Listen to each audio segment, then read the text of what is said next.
ಮೂಲ್ಯಮಾகவும் ಅವರ ಹಾಡಿನ ಮುಖಾಂತರ ಅವರ ಪ್ರಸಂಗ ಮುಖಾಂತರ ನಾನು ಕೂಡ ಆಶೀರ್ವಾದ ಹೊಂದಿದ್ದೇನೆ. ಈಗಲೂ ನಮ್ಮ ಮಧ್ಯದಲ್ಲಿ ತನ್ನ கரைಯನ್ನು ಅವರು ಕೇಳಿ ಬಂದಿದ್ದಾರೆ. அவங்களுக்கு எவ்வளோ ஒரு பலவீனம் இருந்தாலும் நான் இன்றைக்கு கர்த்தருக்காக நான் நிற்பேன் என்று சொல்லி அவங்க வந்திருக்கிறாங்க.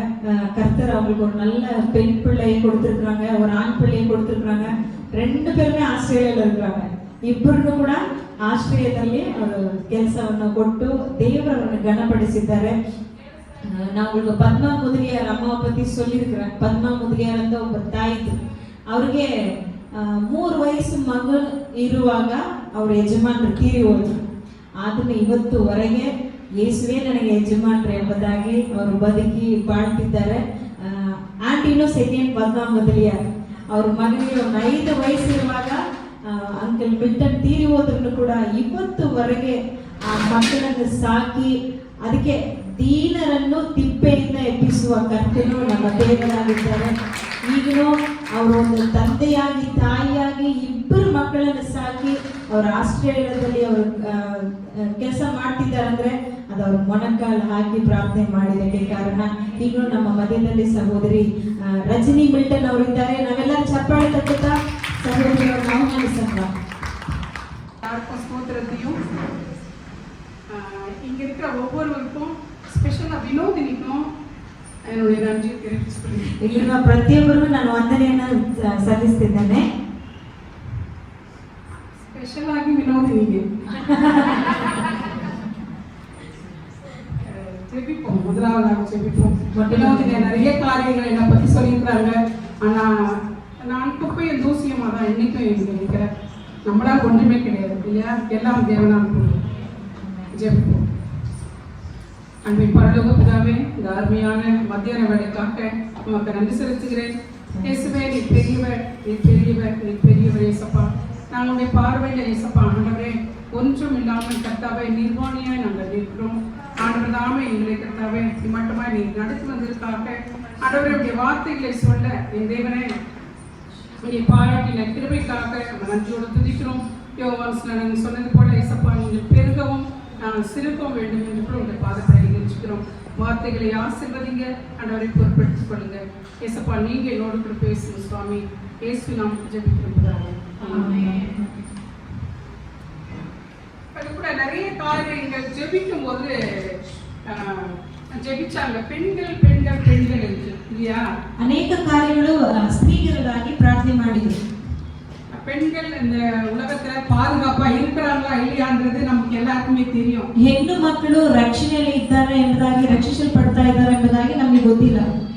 ஆமா, எந்த சூழ்நிலை இருக்கிறாங்கன்றது நம்ம எல்லாரும் பார்த்துருக்கிறோம். பெண்களுக்கு நிறைய வன்கொடுமைகள், பாலியல் வன்கொடுமைகள் இல்லையா, சின்ன பிள்ளைகளா இருந்தாலும் பெரிய பிள்ளைகளா இருந்தாலும் இன்னைக்கு எல்லாருமே ஒரே மாதிரி அந்த உலகம் நிலை பண்ணுறது பார்க்குது. ನೋಡ್ಬೇಕಾದ್ರೆ ಹೆಣ್ಣು ಮಕ್ಕಳು ಚಿಕ್ಕವರಾಗಿದ್ರು ದೊಡ್ಡವರಾಗಿದ್ರು ಈ ಲೋಕ ಹೇಗೆ ನೋಡ್ತಾ ಇದೆ ಅಂದ್ರೆ ಘೋರವಾಗಿನೇ ಅವರನ್ನು ನೋಡ್ತಾ ಇದೆ. அதே போல நாம் எப்படி இருக்கணும்ன்றது ஒரு காரியம் இருக்கு. நாமளும் வந்து பெண்கள் தானே எல்லாத்துலயும் ஃப்ரீயா விட்டுருக்குறாங்க, நம்ம இஷ்டம் போல. மெயினா வந்து நம்முடைய ட்ரெஸ்ஸிங் ஸ்டைல் ஒன்று இருக்குது இல்லையா. ನೀವು ನೋಡ್ಬೇಕಾದ್ರೆ ನಾನು ಹೆಣ್ಣು ಮಗಳು ತಾನೆ, ನಾನು ಹೇಗಾದ್ರೂ ಇರ್ಲಿ ಅಂತ ನಾವು ಹೇಳಂಗೇ ಇಲ್ಲ. ಮೊಟ್ಟ ಮೊದಲಾಗಿ ನಾವು ಹೇಗೆ ಬಟ್ಟೆ ಹಾಕ್ತೇವೆ ಅದು ಕೂಡ ಮುಖ್ಯ. அது முக்கியம் இல்லைங்களா. அதுக்கு நம்ம எல்லாருமே நம்முடைய பிள்ளைகளுடைய சிறு பிராயத்திலிருந்து அவங்களுக்கு போட்டு துணிகளை போட்டு பழக்கிறதுலயும் ரொம்ப ரொம்ப முக்கியமா இருக்குது. ನೋಡ್ಬೇಕಾದ್ರೆ ಹೆಣ್ಣು ಮಕ್ಕಳನ್ನು ನಾವು ಹೇಗೆ ಅವರು ಬಟ್ಟೆ ಹಾಕ್ತಾರೆ ಎಂಬುದಾಗಿ ತಂದೆ ತಾಯಿಯರು ಅವರನ್ನು ಹಾಕಿ ನೋಡ್ತಾರೆ. வினோதினி சொன்னது போல பிள்ளைங்க வெளிநாட்டில் இருக்கிறாங்க, நான் அடிக்கடி போவேன் வருவேன். நான் அங்கே இருக்கிறவங்க ட்ரெஸ்ஸிங் ஸ்டைலை நான் பார்க்குறேன். ನಾನು ನೋಡ್ಬೇಕಾದ್ರೆ ನನ್ನ ಮಕ್ಕಳು ಆಶ್ರಯದಲ್ಲಿ ಇದ್ದಾರೆ, ನಾನು ಅಲ್ಲಿ ಹೋಗ್ತಾ ಬರ್ತಾ ಇರ್ತೇನೆ, ಅಲ್ಲಿ ಹೇಗೆ ಬಟ್ಟೆ ಹಾಕ್ತಾರೆ ಅಂತ ನೋಡ್ತೇನೆ. ஏன்னா அவங்களுடைய கால சூழ்நிலை அப்படி இருக்குது. ಯಾಕಂದ್ರೆ ಅವರ ಒಂದು ಸಂಪ್ರದಾಯ ನಾಗರಿಕ ಆ ರೀತಿ ಇದೆ. சம்மர்ல பார்க்கும்போது அவங்க சன்லைட்டுக்காக வெளியே போய் அந்த அப்படிப்பட்ட ஒரு துணிகளை போடுறாங்க. ನೀವು ನೋಡ್ಬೇಕಾದ್ರೆ ಕೆಲವೊಂದು ಬಾರಿ ಸೂರ್ಯನ ಬೆಳಕು ಅವರ ಮೇಲೆ ಬೀಳಬೇಕು ಎಂಬುದಕ್ಕಾಗಿ ಕೆಲವೊಂದು ಬಟ್ಟೆಗಳು ಹಾಕೊಳ್ತಾರೆ. ஏன்னா டி விட்டமின் யாருக்குமே கிடையாது மெயினாங்க. ಅಲ್ಲಿರುವವರಿಗೆ ಡಿ ವಿಟಮಿನ್ ಯಾರಿಗೂ ಏನು ಸಿಗಲ್ಲ. அதுக்காக அவங்க அந்த மாதிரி துணிகள் போடுறது அவங்களுடைய கல்ச்சரோ இல்ல அவங்களுடைய ஹெல்த் இஷ்யூஸ்க்காக கூட அவங்க போடலாம். ನೋಡ್ಬೇಕಾದ್ರೆ ಅವರ ಬಲಹೀನದ ಮಧ್ಯದಲ್ಲಿ ಕೂಡ ಸೂರ್ಯನ ಬೆಳಕು ಅವರ ಮೇಲೆ ಬೀಳಬೇಕೆಂಬುದಾಗಿ ಕೆಲವೊಂದು ಬಟ್ಟೆಗಳು ಹಾಕ್ತಾರೆ. வின்டர் டைம்ல பார்க்கும்போது ஃபுல்லா கவர் பண்ணிருப்பாங்க. அது அவங்களுடைய சூழ்நிலை. ஆனா அதையே நம்ம அவங்கள பார்த்து நம்ம இப்படி போடலாம், இந்தியாவில் இப்படி இருக்கிறது தான் நல்லதுன்னு சொன்னாக்கா இந்தியனுடைய கல்ச்சரே வேற. ನೀವು ನೋಡ್ಬೇಕಾದ್ರೆ ಚಳಿಗಾಲದಲ್ಲಿ ಅವರ ಬಟ್ಟೆ ಬೇರೆ ರೀತಿಯಾಗಿರುತ್ತೆ. ಅಲ್ಲೆಲ್ಲ ಹಾಕ್ತಾರಲ್ಲ, ನಾವು ಕೂಡ ಭಾರತ ದೇಶದಲ್ಲಿ ಈ ರೀತಿ ಮಾಡಿಕೊಳ್ಳೋಣ ಎಂಬುದಾಗಿ ನಾವು ತಿಳ್ಕೊಳ್ಬಾರದು. ನಾನು இங்க வந்த பேருக்கு நிறைய பேர் பார்க்கிறேன். ನಾನು வித்தியாசமா தான் இருக்காங்க எல்லாருமே. ನಾನು ಇಲ್ಲಿ ಬಂದ ಕೂಡಲೇ ಎಲ್ಲ ನೋಡ್ತೇನೆ, ಅನೇಕರು ವ್ಯತ್ಯಾಸವಾಗಿ ಇದ್ದಾರೆ. நம்முடைய கல்ச்சர் டோட்டலா மாறி இருக்குது. ನಮ್ಮ ನಾಗರಿಕ ನೋಡ್ಬೇಕಾದ್ರೆ ಅದು ಬದಲಾವಣೆ ಆಗ್ಬಿಟ್ಟಿದೆ. அப்ப நம்ம சொசைட்டிக்கு நம்ம வீட்டுல இருக்க வரைக்கும் பரவாயில்ல, சொசைட்டிக்கு வரும்போது அது தவறாகவே மற்றவங்க பார்க்கக்கூடிய ஒரு சூழ்நிலையை ஏற்படுத்தும். ಅದು ನಮ್ಮ ಮನೆಯವರೆಗೂ ಇರಬೇಕಾದ್ರೆ ಪರವಾಗಿಲ್ಲ, ಸಮುದಾಯದಲ್ಲಿ ನಾವು ಹೊರಗಡೆ ಬರುವಾಗ ಅದು ಕಣ್ಣುಗಳು ಸರಿಯಾಗಿ ನಮ್ಮನ್ನು ನೋಡಲ್ಲ. ஆமா, அதனால பெண்களுக்கு பாதுகாப்பு ரொம்ப அவசியம். நாமும் நம்முடைய பிள்ளைகளை வந்து கேர்ஃபுல்லா வளர்க்கறதுல நம்மளுடைய பங்கு நிறைய இருக்குதுன்னு சொல்லிட்டு நான் நினைக்கிறேன். ಹೆಣ್ಣು ಮಕ್ಕಳಿಗೆ ರಕ್ಷಣೆ ಪ್ರಾಮುಖ್ಯವಾಗಿದೆ. ಅದೇ ಪ್ರಕಾರ ನಾವು ನಮ್ಮ ಮಕ್ಕಳಿಗೆ ಯಾವ ರೀತಿಯಾಗಿ ಬಟ್ಟೆ ಹಾಕಿ ಹೊರಗಡೆ ಕಳಿಸ್ತೇವೋ ಆ ರಕ್ಷಣೆ ಕೂಡ ಅವರಿಗೆ ಇರುವುದು. ஆமா, நம்ம 8th வந்து 8ஆம் தேதி பெண்கள் தினத்தை எல்லாரும் கொண்டாடுறோம். 8ನೇ ತಾರೀಕಿಗೆ ಮಹಿಳೆಯರ ದಿನವನ್ನು ಆಚರಿಸಿದ್ದೆವು. நான் வந்து முதல்ல வினோதினி கிட்ட பேசிட்டு போகும்போது ஆண்டி நீங்க ஒரு நாள் மெசேஜ் கொடுங்கன்னு சொன்னாங்க. அப்ப நான் வந்து மனாசே ராஜாவை பத்தி நான் எடுக்கணும் அப்படின்னு சொல்லிட்டு ஏறக்குறைய ஒரு மாசம் ஆயிருக்கும்னு நினைக்கிறேன் நான் வினோதினியை பார்த்து. ಒಂದು ತಿಂಗಳ ಹಿಂದೆ ನಾವು ಮಾತನಾಡುವಾಗ ಹೇಳಿದ್ರು, ಒಂದು ಸಂದೇಶವನ್ನು ಕೊಡಿ ಅಂತ ನಾನು ಕೇಳುವಾಗ ಮನಾಸೆಯನ್ನು ಕುರಿತು ನಾನು ಮಾತಾಡಬೇಕಂತ ಬಯಸಿದೆ. ನಾನು 2 நாளைக்கு முன்னால என்னுடைய மகனோட கூட பேசினேன். 2 ದಿವಸ ಹಿಂದೆ ನನ್ನ ಮಗನೊಂದಿಗೆ ಮಾತನಾಡಿದೆ. இந்த மாதிரி நான் போயிட்டு ஜீசஸ் கால்ஸ்ல மெசேஜ் கொடுக்கணும் தம்பி, ப்ரேயர் பண்ணிக்கோங்கன்னு சொல்லிட்டு. ನಾನು ಯೇಸು ಕರೀತಾನೆ ಸೇವೆಗೆ ಪ್ರಸಂಗ ಮಾಡಬೇಕು, ನನಗಾಗಿ ಪ್ರಾರ್ಥನೆ ಮಾಡಿಕೊಳ್ಳ್ರಿ. அப்போ என்னுடைய மகன் கேட்டேன், எந்த மாதிரி நீங்க எந்த ಸಬ್ಜೆಕ್ಟ್ வேதத்திலிருந்து நீங்க கொடுக்க போறீங்கன்னு சொல்லிட்டு அவன் என்ன கேட்டான். ನನ್ನ ಮಗ ಕೇಳಿದ, ಸತ್ಯವಾಕ್ಯದಲ್ಲಿ ಯಾವ ಒಂದು ಭಾಗವನ್ನು ಯಾವ ಶೀರ್ಷಿಕೆಯಲ್ಲಿ ಕೊಡ್ತೀರಾ ಅಂತ ಕೇಳಿದರು. நான் சொன்னேன், இந்த மாதிரி மனாசே ராஜா நானே இது வரைக்கும் யார் மெசேஜ் கொடுத்து நான் கேட்கல, இது புதுசா இருக்குது, நான் கொடுக்கலாம்னு சொல்லிட்டு யோசிக்கிறேன் அப்படின்னு சொன்னேன். ನಾನು ನೆನೆಸಿದೆ, ಮನಾಸ ರಾಜನ ಕುರಿತು ಯಾರ ಸಂದೇಶ ಕೊಟ್ಟಿದ್ದು ನಾನು ಕೇಳಲಿಲ್ಲ, ಇದು ಹೊಸದಾಗಿದೆ, ನಾನು ಅದನ್ನು ಹಂಚುವ ಎಂಬುದಾಗಿ ನಾನು ಹೇಳಿದ್ದೆ.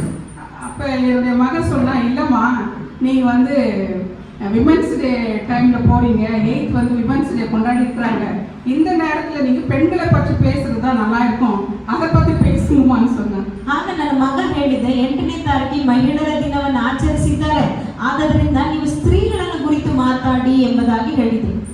2 நாளைக்கு பிறகுதான் என்னுடைய மெசேஜ் மாறிச்சு. 2 ದಿವಸ ಹಿಂದೆ ನನ್ನ ಸಂದೇಶ ಬದಲಾವಣೆ ಆಯಿತು. ஆமா, அதனால சில தவறுகள் இருந்தா தயவு செய்து மன்னிக்கவும். ಕೆಲವೊಂದು ತಪ್ಪುಗಳಿದ್ರೆ ದಯಮಾಡಿ ಕ್ಷಮಿಸಿ. நான் பார்க்கிறேன், எனக்கு வந்து யோபுடைய பெண் பிள்ளைகளை பற்றி முதலாவது பார்க்கலாம்னு யோசிக்கிறேன். ನಾನು ನೋಡುವಾಗ ಯೋಬನ ಹೆಣ್ಣು ಮಕ್ಕಳನ್ನು ಕುರಿತು ನಾನು ಮಾತನಾಡೋಣ ಎಂಬುದಾಗಿ ಇದ್ದೇನೆ. யோபு 42 10ರಿಂದ 17 வரைக்கும் இருக்க வசனங்கள் இருக்கிறத பார்ப்போம். ಯೋಬನ 42 10ರಿಂದ ನಾವು ಓದಿಕೊಳ್ಳೋಣ. ಯೋಬನು ತನ್ನ ಸ್ನೇಹಿತರಿಗೋಸ್ಕರ ಪ್ರಾರ್ಥಿಸಿದ ಬಳಿಕ ಯೆಹೋವನು ಅವನ ದುಸ್ಥಿತಿಯನ್ನು ಹೋಗಲಾಡಿಸಿ ಅವನ ಸೊತ್ತನ್ನು ಮೊದಲಿಗಿಂತ 2ರಷ್ಟಾಗಿ ಹೆಚ್ಚಿಸಿದನು. ಆಗ ಅವನ ಎಲ್ಲ ಅಣ್ಣ ತಮ್ಮಂದಿರು, ಎಲ್ಲ ಅಕ್ಕ ತಂಗಿಯರು, ಮೊದಲು ಅವನ ಮನೆಯಲ್ಲಿ ಅವನೊಂದಿಗೆ ಭೋಜನ ಮಾಡುತ್ತಿದ್ದ ಎಲ್ಲ ಪರಿಚಿತರು ಅವನ ಬಳಿಗೆ ಬಂದು ಯೆಹೋವನು ಅವನ ಮೇಲೆ ಬರಮಾಡಿದ್ದ ಆಪತ್ತಿನ ವಿಷಯವಾಗಿ ತಮ್ಮ ತಮ್ಮ ಅನುತಾಪವನ್ನು ತೋರ್ಪಡಿಸಿ ಅವನನ್ನು ಸಂತೈಸಿದರು. யோபு வந்து ஆண்டவரே சொல்றாரு, உத்தமன், சன்மார்கன், நீதிமான், இவனை போல இந்த உலகத்துல யாருமே கிடையாது அப்படின்னு சொல்லிட்டு சாட்சி கொடுக்குறாரு. அங்க பிசாசு வருது. பிசாசு வந்து இல்ல நீ ரொம்ப அவனை ப்ரொடெக்ட் பண்ணி வச்சுக்கிறீங்க, அதனாலதான் அவனுக்கு இவ்வளோ ஒரு சொத்து பத்து நிலங்கள், அவன் ரொம்ப நல்லா சேஃபா இருக்கிறான், உன்னை துதிக்கிறான், அவனுக்கு ஏதாவது பிரச்சனை கொடுத்தேன்னா அவனை மறந்துடுவான்னு சொல்றான். ದೇವರ ಯೋಬನನ್ನು ಕುರಿತು ಹೇಳ್ತಿದ್ದಾರೆ, ಆತನು ಭಯಭಕ್ತಿ ಉಳ್ಳವನು, ದೇವರಿಗೆ ಭಯಭಕ್ತಿ ಉಳ್ಳವನು, ಆತನು ದೋಷವಿಲ್ಲದವನು, ಆತನು ನಿರ್ದೋಷಿಯಾಗಿ ಇದ್ದಾನೆ ಎಂಬುದಾಗಿ ಹೇಳುವಾಗ ಶೈತಾನನು ಹೇಳ್ತಿದ್ದಾನೆ, ನೀನು ಆತನ ಬೇಲಿ ಹಾಕಿ ಕಾಪಾಡಿದ್ದೀಯಾ, ಅದಕ್ಕೆ ಆತನು ನಿನ್ನನ್ನು ನಂಬಿದ್ದಾನೆ ಎಂಬುದಾಗಿ ಹೇಳಿದರು. ஆமா, இது வந்து 1வது அதிகாரத்துல ஆண்டவரும் பிசாசும் பேசுறாங்க. பிசாசு அவங்களுக்கு பிரச்சனை கொடுக்குறான். அவங்க வைஃப் அவங்கள திட்டுறாங்க. அவங்க ஃப்ரெண்ட்ஸ் எல்லாம் வந்து நீ சரியில்லை, நீ இப்படியெல்லாம் நீ பண்ணியிருக்கிற, நீ ரொம்ப நல்லவன் கிடையாதுன்னு சொல்றாங்க. இதெல்லாம் மாறி 42வது அதிகாரத்துல நம்ம பார்க்குறோம். என்ன பார்க்குறோம்னா, ಇಲ್ಲಿ ನೋಡ್ಬೇಕಾದ್ರೆ 1ನೇ ಅಧ್ಯಾಯದಲ್ಲಿ ಯೋಬನು ದೇವರು ಶೈತಾನನ್ನು ಮಾಡ್ತಿದ್ದಾರೆ. ಯೋಬನ ಕಷ್ಟಕಾಲ ಮತ್ತೆ ಅವರ ಹೆಂಡತಿ ಆತನ ಬೈಯೋದು, ಸ್ನೇಹಿತರೆಲ್ಲ ಆತನಿಗೆ ವಿರುದ್ಧವಾಗಿ ಮಾತನಾಡೋದು, ನೀನು ಸರಿ ಇಲ್ಲ ಅಂತ ಹೇಳೋದು, ಈ ರೀತಿ ಕಾರ್ಯಗಳಲ್ಲಾಗಿ 42ನೇ ಅಧ್ಯಾಯದಲ್ಲಿ ಏನು ಓದುತ್ತೇವೆ, 42வது அதிகாரத்தில் பார்க்கும்போது யோபு அவனுடைய நண்பருக்காக, ஃப்ரெண்ட்ஸுங்களுக்காக ஜெபிக்கிறான். கர்த்தர் அந்த ஜெபத்தை கேட்டு ஆண்டவர் யோபுக்கு என்ன பண்றாரு, ಆರೋಗ್ಯத்தை ಕಟ್ಟளையிடுறாரு. ನೋಡ್ರಿ, ಯೋಬನು ತನ್ನ ಸ್ನೇಹಿತನಿಗಾಗಿ ಪ್ರಾರ್ಥಿಸಿದ್ದಾನೆ. ದೇವರು ಏನು ಮಾಡಿದ್ರು, ಆತನಿಗೆ ಆರೋಗ್ಯವನ್ನು ಕೊಟ್ಟರು. அவனுக்கு ஆரோக்கியம் கிடைச்சு கண்ணனவே வந்துமா பாப்பா. சரி, அவனுக்கு சுகத்தை அவன் பெற்றுக்கொண்ட பிறகு அவங்க ரிலேஷன் எல்லாம் வராங்க. அவங்க கூட பிறந்தவங்க, அவங்க சொந்தக்காரர் பந்தக்காரர் எல்லாம் வராங்க. வந்து என்ன பண்றாங்க சொன்னா, அவங்களுக்குரிய கிஃப்ட்ஸ் எல்லாமே கோல்டு தான் எடுத்து வந்து அவனை பார்க்குறாங்க.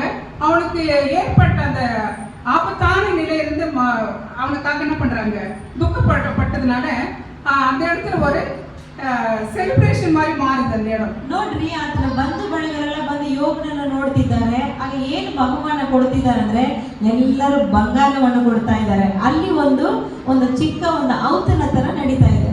யோபு முன்ன இருந்த நிலைமையை பார்க்கணும். இப்ப ಡಬಲ್ ಪೋರ್ಷನ್ ரெட்டிப்பான பலனை கர்த்தர் கட்டளையிட்டார். ಯೋಬನ ಹಿಂದಿನ ಕಾರ್ಯಗಳು ನೋಡಬೇಕಾದ್ರೆ ದೇವರು 2ರಷ್ಟು ಆತನನ್ನು ಆಶೀರ್ವದಿಸಿದರು. ஆமா, முன்ன வந்து ஒரு 11,000 வந்து ஒட்டகங்களும் ஆடும் மாடும் கழுதைகளும் 11,000க்கு இருந்துச்சு. ಮುಂಚೆ ನೋಡ್ಬೇಕಾದ್ರೆ 11,000ಕ್ಕೆ ಒಂಟಿ ಕುರಿ ದನ ಇದೆಲ್ಲ ಇತ್ತು. அதே கரெக்டா அது என்னது டபுள் ஆகுது. 22,000க்கு அந்த மிருக ஜீவன்களை கர்த்தர் மறுபடியும் என்ன பண்றாரு, திரும்ப தராரு. ಇದು ಎಲ್ಲಾನ ನಗಿಸಿ ನೋಡಿದ್ರೆ 22,000 ಎಲ್ಲ ಒಂಟಿ ದನ ಕುರಿಗಳೆಲ್ಲ ಆತನಿಗೆ ದೇವರು ಕೊಡ್ತಾ ಇದ್ದಾರೆ. 10 பிள்ளைங்க செத்துட்டாங்க, மறுபடியும் 10 பிள்ளைங்களை கர்த்தர் தராரு. 10 ಮಕ್ಕಳು ಸತ್ತು ಹೋದ್ರು, ಮತ್ತೆ ತಿರುಗಿ 10 ಮಕ್ಕಳನ್ನು ಕೊಟ್ಟರು. இவ்வளவு பெரிய சொத்துக்களை அடைஞ்ச பழைய ஏற்பட்ட நிறைய பேர் என்ன பண்றாங்கன்னா, பெண் பிள்ளைகளுக்கு சரியான பாகத்தை கொடுக்கறது இல்லை, சுதந்திரத்தை கொடுக்கறது இல்லை. ನೀವು ನೋಡ್ಬೇಕಾದ್ರೆ ಹಳೆ ಒಡன்பಡಿಕೆಯಲ್ಲಿ ಎಷ್ಟು ಆಸ್ತಿಗಳಿದ್ರು ಆ ಹೆಣ್ಣು ಮಕ್ಕಳಿಗೆ ಯಾವ ಪಾಲನ್ನು ಕೊಡಲ್ಲ. யாக்கோபுக்கு 12 பிள்ளையும் ஒரு பொண்ணு பிறந்துச்சு. யாக்கோபு வந்து அந்த 12 பிள்ளைய தான் சுதந்திரத்தை கொடுத்தாரு. அந்த பெண் பிள்ளையை விட்டுட்டாங்க. இன்னைக்கு வரைக்கும் அந்த 12 கோத்திரத்தை பற்றி தான் நான் படிச்சுன்னு இருக்கோம் பைபிள் பூரா. ಯಾಕೋಬನನ್ನು ಕುರಿತು ನೋಡ್ಬೇಕಾದ್ರೆ 12 ಮಂದಿ ಮಕ್ಕಳಿದ್ರು, ಅವ್ರು ಎಲ್ಲರಿಗೂ ಪಾಲು ಕೊಟ್ಟರು. ಆದ್ರೆ ಒಂದು ಹೆಣ್ಣು ಮಗು ಇತ್ತು, ಅದರಿಗೆ ಆಗಿ ಕೊಟ್ಟಿರೋದು ನಾವು ಗೊತ್ತಿಲ್ಲ. ಆದ್ರೆ ನಾವು ಪಿತೃಗಳ ಕುಲ ಎಂಬುದಾಗಿ 12 ಕುಲವನ್ನು ಕುರಿತು ಓದುತ್ತೇವೆ. ஆனா யோபு பார்க்கும்போது யோபு வந்து என்ன பண்றேன்னா, ஆண் பிள்ளைகளையும் பெண் பிள்ளை 3 பெண் பிள்ளையும் 7 ஆண் பிள்ளையும் சமமாக நடத்துகிறார். ಆದ್ರೆ ಯೋಬನ ನೋಡ್ರಿ, 7 ಗಂಡು ಮಕ್ಕಳಾದ್ರೂ 3 ಹೆಣ್ಣು ಮಕ್ಕಳಾದ್ರೂ ಸಮವಾಗಿ ನಡೆಸ್ತಿದ್ದಾರೆ. இந்த யோபுக்கு பிறந்த அந்த பொம்பளை பிள்ளைங்க 3 பேர் வந்து அவங்க தேசத்திலேயே, இப்ப நம்ம இந்திய தேசத்துல வச்சுக்கோமே, உலகம் போக முடியாது, அவங்க தேசம் குறிப்பிடப்பட்டிருக்கு. அப்ப இந்திய தேசத்திலேயே யோபுடைய பெண் பிள்ளைகளை போல அழகானவங்க யாருமே கிடையாதுன்னு சொல்லிட்டு பைபிள் சொல்லுது. ಯೋಬನ ಹೆಣ್ಣು ಮಕ್ಕಳನ್ನು ಕುರಿತು ನೋಡಬೇಕಾದ್ರೆ ಅವರ ದೇಶದಲ್ಲಿ ಅಷ್ಟು ಸೌಂದರ್ಯಗಳು ಯಾರು ಇಲ್ಲ ಎಂಬುದಾಗಿ ಹೇಳ್ತಾ ಇದೆ. சரி, இப்படிப்பட்ட அந்த பெண் பிள்ளைகளை யோபு நேசித்ததுனால பிற்காலத்துல இந்த பெண் பிள்ளைகள் யாராலும் ஏமாற்றப்படக்கூடாது, யாராலும் கைவிடப்படக்கூடாது, யாராலும் மோசம் போகக்கூடாதுன்னு சொல்றதுனால அந்த ஆண் பிள்ளைகளுக்கு என்ன சுதந்திரத்தை கொடுக்கிறாரோ அதே அளவுக்கு பெண் பிள்ளைகளுக்கும் என்ன பண்றாரு, சுதந்திரத்தை பங்கு பாகத்தை கொடுக்கிறார். ನೋಡ್ರಿ, ಯೋಬನು ಬರುವ ಕಾಲದಲ್ಲಿ ಹೆಣ್ಣು ಮಕ್ಕಳು ಕೈ ಬಿಡಲ್ಪಡಬಾರದು ಎಂಬುದಾಗಿ ಹೇಳಿ ಗಂಡು ಮಕ್ಕಳಿಗೆ ಯಾವ ಸ್ವತಂತ್ರವನ್ನು ಕೊಟ್ಟಿದ್ರೋ ಅದೇ ರೀತಿಯಾದ ಸ್ವತಂತ್ರ ಹೆಣ್ಣು ಮಕ್ಕಳಿಗೂ ಕೂಡ ಕೊಟ್ಟಿದ್ದರು. ஆமா, நாமும் வீட்டுல வந்து பாக்குறோம், ஆண் பிள்ளைகளுக்கு கொஞ்சம் அதிகம், பெண் பிள்ளைகளுக்கு ನಾವು ಕೂಡ ಮನೇಲಿ ಹಂಗೆ ಮಾಡ್ತೇವಲ್ಲ, ಗಂಡು ಮಕ್ಕಳನ್ನು ಸ್ವಲ್ಪ ಚೆನ್ನಾಗಿ ನೋಡ್ಕೊಳ್ತೇವೆ, ಹೆಣ್ಣು ಮಕ್ಕಳಂದ್ರೆ ನಾವು ಸ್ವಲ್ಪ ಕೆಳಗಡೆಗೆ ನೋಡ್ತೇವೆ. ஆமா தானே, யாராರು ஒத்துக்கிறீங்க? ಯಾರು ಒಪ್ಪಿಕೊಳ್ತೀರಾ ನಾನು ಹೇಳೋದು? ಹೌದು ತಾನೆ? ஃபர்ஸ்ட் கையை தூக்குறோம். சரி, ஆமா, நம்ம வந்து பெண் பிள்ளைகளை கொஞ்சம் சரி இவங்களுக்கு நம்ம எப்படி அவங்க இது பண்றோம்னு சொன்னா இவங்க அண்டர்ஸ்டாண்ட் பண்ணிக்கக்கூடிய பிள்ளைங்க அப்படின்றதுனால நம்ம மட்டும் தட்டிக்கிறோம். ஆண் பிள்ளைங்க வந்து கொஞ்சம் வந்து ஆமா ಡಿಪೆಂಡ್ ಪண்றது கொஞ்சம் அதிகம். ಯಾಕೆ ಹಾಗಂದ್ರೆ ಹೆಣ್ಣು ಮಕ್ಕಳು ಸರಿಯಾಗಿ ಅರ್ಥ ಮಾಡಿಕೊಳ್ಳುವರು, ಆದ್ರೆ ಗಂಡು ಮಕ್ಕಳು ಆ ರೀತಿಯಾಗಿ ಇರಲ್ಲ. ஆனா யோபு அந்த மாதிரி பண்ணாம பெண் பிள்ளைகளையும் சமமாக நேசித்ததுனால அவருக்கு இருந்த அத்தனை சொத்துகளிலும் பெண் பிள்ளைகளுக்கும் ஆண் பிள்ளைகளுக்கும் இவங்களுக்கு ஒண்ணுன்னா அவங்களுக்கு ஒண்ணு, அவங்களுக்கு 10 பாகம்னா இவங்களுக்கு 10 பாகம் சமமா நடத்தினதை நாம் வேதத்துல பார்க்கிறோம். ನೀವು ಯೋಬನ ಕುರಿತು ನೋಡಬೇಕಾದ್ರೆ ಗಂಡು ಮಕ್ಕಳಿಗೆ ಹೇಗೆ ಪಾಲು ಕೊಟ್ಟನೋ ಅದೇ ಪ್ರಕಾರ ಹೆಣ್ಣು ಮಕ್ಕಳಿಗೆ ಕೂಡ ಕೊಟ್ಟು ಸಮಾನವಾಗಿ ನಡೆಸಿದನು ಎಂಬುದಾಗಿ ನಾವು ನೋಡ್ತೇವೆ. அடுத்ததாக அப்போஸ்தலர் 16 சாப்டர் 16 இருந்து 18 வரைக்கும் இருக்கிற வசனங்களை பார்க்கலாம். ಅಪೊಸ್ತಲ ಕೃತ್ಯಗಳು 16ನೇ ಅಧ್ಯಾಯ 16ನೇ ವಾಕ್ಯದಿಂದ ನಾವು ನೋಡಿಕೊಳ್ಳೋಣ. ಬಳಿಕ ಪ್ರಾರ್ಥನೆ ನಡೆಯುವ ಆ ಸ್ಥಳಕ್ಕೆ ನಾವು ಹೋಗುತ್ತಿರುವಾಗ ಗಾರಲುಗಾತಿಯಾದ ಒಬ್ಬ ದಾಸಿಯು ನಮ್ಮ ಎದುರಿಗೆ ಬಂದಳು. ಅವಳು ಕಣಿ ಹೇಳುವುದರಿಂದ ಅವಳ ಯಜಮಾನರಿಗೆ ಬಹು ಆದಾಯವಾಗುತ್ತಿತ್ತು. ಪೌಲನು ನಾವು ಹೋಗುತ್ತಿರುವಾಗ ಅವಳು ಹಿಂದೆ ಬಂದು, ಈ ಮನುಷ್ಯರು ಪರಾತ್ಪರ ದೇವರ ದಾಸರು, ನಿಮಗೆ ರಕ್ಷಣೆಯ ಮಾರ್ಗವನ್ನು ಸಾರುತ್ತಾರೆ ಎಂದು ಕೂಗುತ್ತಿದ್ದಳು. ಹೀಗೆ ಅನೇಕ ದಿವಸ ಮಾಡಿದ್ದರಿಂದ ಪೌಲನು ಬಹಳವಾಗಿ ಬೇಸರಗೊಂಡು ಹಿಂದಿರುಗಿ ಆ ದೆವ್ವಕ್ಕೆ, ಅವಳನ್ನು ಬಿಟ್ಟು ಹೋಗು ಎಂದು ಯೇಸು ಕ್ರಿಸ್ತನ ಹೆಸರಿನಲ್ಲಿ ನಿನಗೆ ಅಪ್ಪಣೆ ಕೊಡುತ್ತೇನೆ ಎಂದು ಹೇಳಿದನು. ಅದೇ ಗಳಿಗೆಯಲ್ಲಿಯೇ ಅದು ಬಿಟ್ಟು ಹೋಯಿತು. சரி, இங்க பார்க்கிறோம் ஒரு குறி சொல்லுகிற ஒரு ஆவியை பிடிச்ச ஒரு பெண். ಇಲ್ಲಿ ನಾವು ನೋಡ್ತೇವೆ ಒಂದು ಕಣ್ಣಿ ಹೇಳುವ ಆತ್ಮವನ್ನು ಹಿಡಿದಿರುವ ಒಂದು ಹೆಂಗಸು. நம்மள கூட நம்ம கிறிஸ்தவத்துல கூட பைபிள் படிக்கிறாங்க, ஜெபம் பண்றாங்க, சர்ச்சுக்கு போறாங்க, எல்லாமே பண்ணுவாங்க. ஆனா இந்த காரியத்திலே அவங்க ரொம்ப இன்ட்ரெஸ்ட் காட்டுவாங்க. ನೋಡ್ರಿ, ನಮ್ಮ ಕ್ರೈಸ್ತ ಜನರು ಕೂಡ ಬೈಬಲ್ ಓದುತ್ತಾರೆ, ಸಭೆಗೆ ಹೋಗ್ತಾರೆ, ಎಲ್ಲ ಮಾಡ್ತಾರೆ. ಕಣಿ ಹೇಳೋದ್ರಲ್ಲಿ ಕೂಡ ಅವರು ಆಸೆ ಪಟ್ಟು ಅದರಲ್ಲಿ ಕೂಡ ಅವರು ಹೋಗಿ ನೋಡ್ತಾರೆ. ஆனா இது கடவுளுக்கு பிடிக்காத ஒரு காரியம் தானே. அது கனி ಹೇಳೋದು ಕೇಳೋದು ದೇವರಿಗೆ ಇಷ್ಟ ಇಲ್ಲ. ஏன்னா இது அருவருப்பான காரியம்னு சொல்லிட்டு பைபிள்ல சொல்லுது. ದೇವರ ವಾಕ್ಯ ಹೇಳ್ತದೆ ಅಸಹ್ಯ ಎಂಬುದಾಗಿ ಹೇಳ್ತಾ ಇದೆ. ஆமா, இங்க அதே போல இந்த ஒரு பெண் கனியா கனி சரி குறி சொல்லுகிற தமிழ்ல பார்க்கும்போது குறி சொல்ல ஏவுகிற, குறி சொல்றதுக்கு அது ஏவுமா, அந்த பிசாசுடைய கிரியை அவங்கள தூண்டுமா. ನೋಡ್ರಿ, ಆ ಒಂದು ಆತ್ಮ ಕಣಿ ಹೇಳುವಷ್ಟು ಆಕೆಗೆ ಪ್ರೇರಣೆ ಮಾಡುತ್ತೆ. அப்படி இந்த குறி சொல்ல ஏவுகிற இந்த பெண்ணு பல எஜமான்களுக்கு அடிமையா இருந்தாங்க. ಈ ಕಣಿ ಹೇಳುವ ಈ ಒಂದು ಹೆಂಗಸು ಅನೇಕ ಯಜಮಾನಿಗಳಿಗೆ ಒಂದು ದಾಸಿಯಾಗಿದ್ದಳು. இவங்க இந்த எஜமான் வந்து சொல்லுவாங்க, நீ என்ன பண்ண சம்பாதிச்சுட்டு வான்னு சொல்லிட்டு இந்த அம்மா என்ன சொல்லி யாருக்கு பிரச்சனைகளை சொல்லுமோ இல்லைனால தீர்வு சொல்லுமோ, ஆனா சொல்லும் போது அவங்களுக்கு அதன் மூலமா ஒரு பணம், ஒரு ಅಮೌಂಟ್ கிடைக்கும். ಈ ಯಜಮಾನಿ ಹೇಳ್ತಾನೆ, ನೀನು ಹೋಗಿ ಕಣಿ ಹೇಳು, ಇದರ ಮೂಲಕ ನಿನ್ನ ಸಂಪಾದನೆ ಮಾಡಿಕೋ ಬಾ ಎಂಬುದಾಗಿ ಹೇಳ್ತಾರೆ. ಆಕೆ ಕೆಟ್ಟದೋ ಒಳ್ಳೆದು ಹೇಳ್ತಾರೆ ಗೊತ್ತಿಲ್ಲ, ಆಕೆ ಹೇಳಿ ಅದರಿಂದ ಸಂಪಾದನೆ ಮಾಡಿಕೊಂಡು ಬರ್ತಾಳೆ. அந்த சம்பாதனை பண்ணி அவங்க ಯಜಮಾನ್களுக்கு என்ன பண்ணுவாங்க, அந்த அம்மா எடுத்துட்டு வந்து கொடுக்கிறது இவங்களுடைய வழக்கமா இருந்துச்சு. ಆಕೆ ಆ ಸಂಪಾದನೆ ಮಾಡಿಕೊಂಡು ಯಜಮಾನಿಗೆ ಕೊಡುವುದು ಅದೇ ಒಂದು ಕ್ರಮವಾಗಿತ್ತು. இந்த மாதிரி சூழ்நிலையில இந்த பவுல் சீலா அப்படின்றவங்க, பவுலோடு கூட சில கூட இருக்கிறவங்க, அவங்க எல்லாம் என்ன பண்ணுவாங்கன்னு சொன்னா பிலிப்பு பட்டணத்துல தங்கி இருக்கும் போது ஓய்வு நாட்கள்ல போய் ஆற்றங்கரையில ஜெபிக்கிறது உண்டு.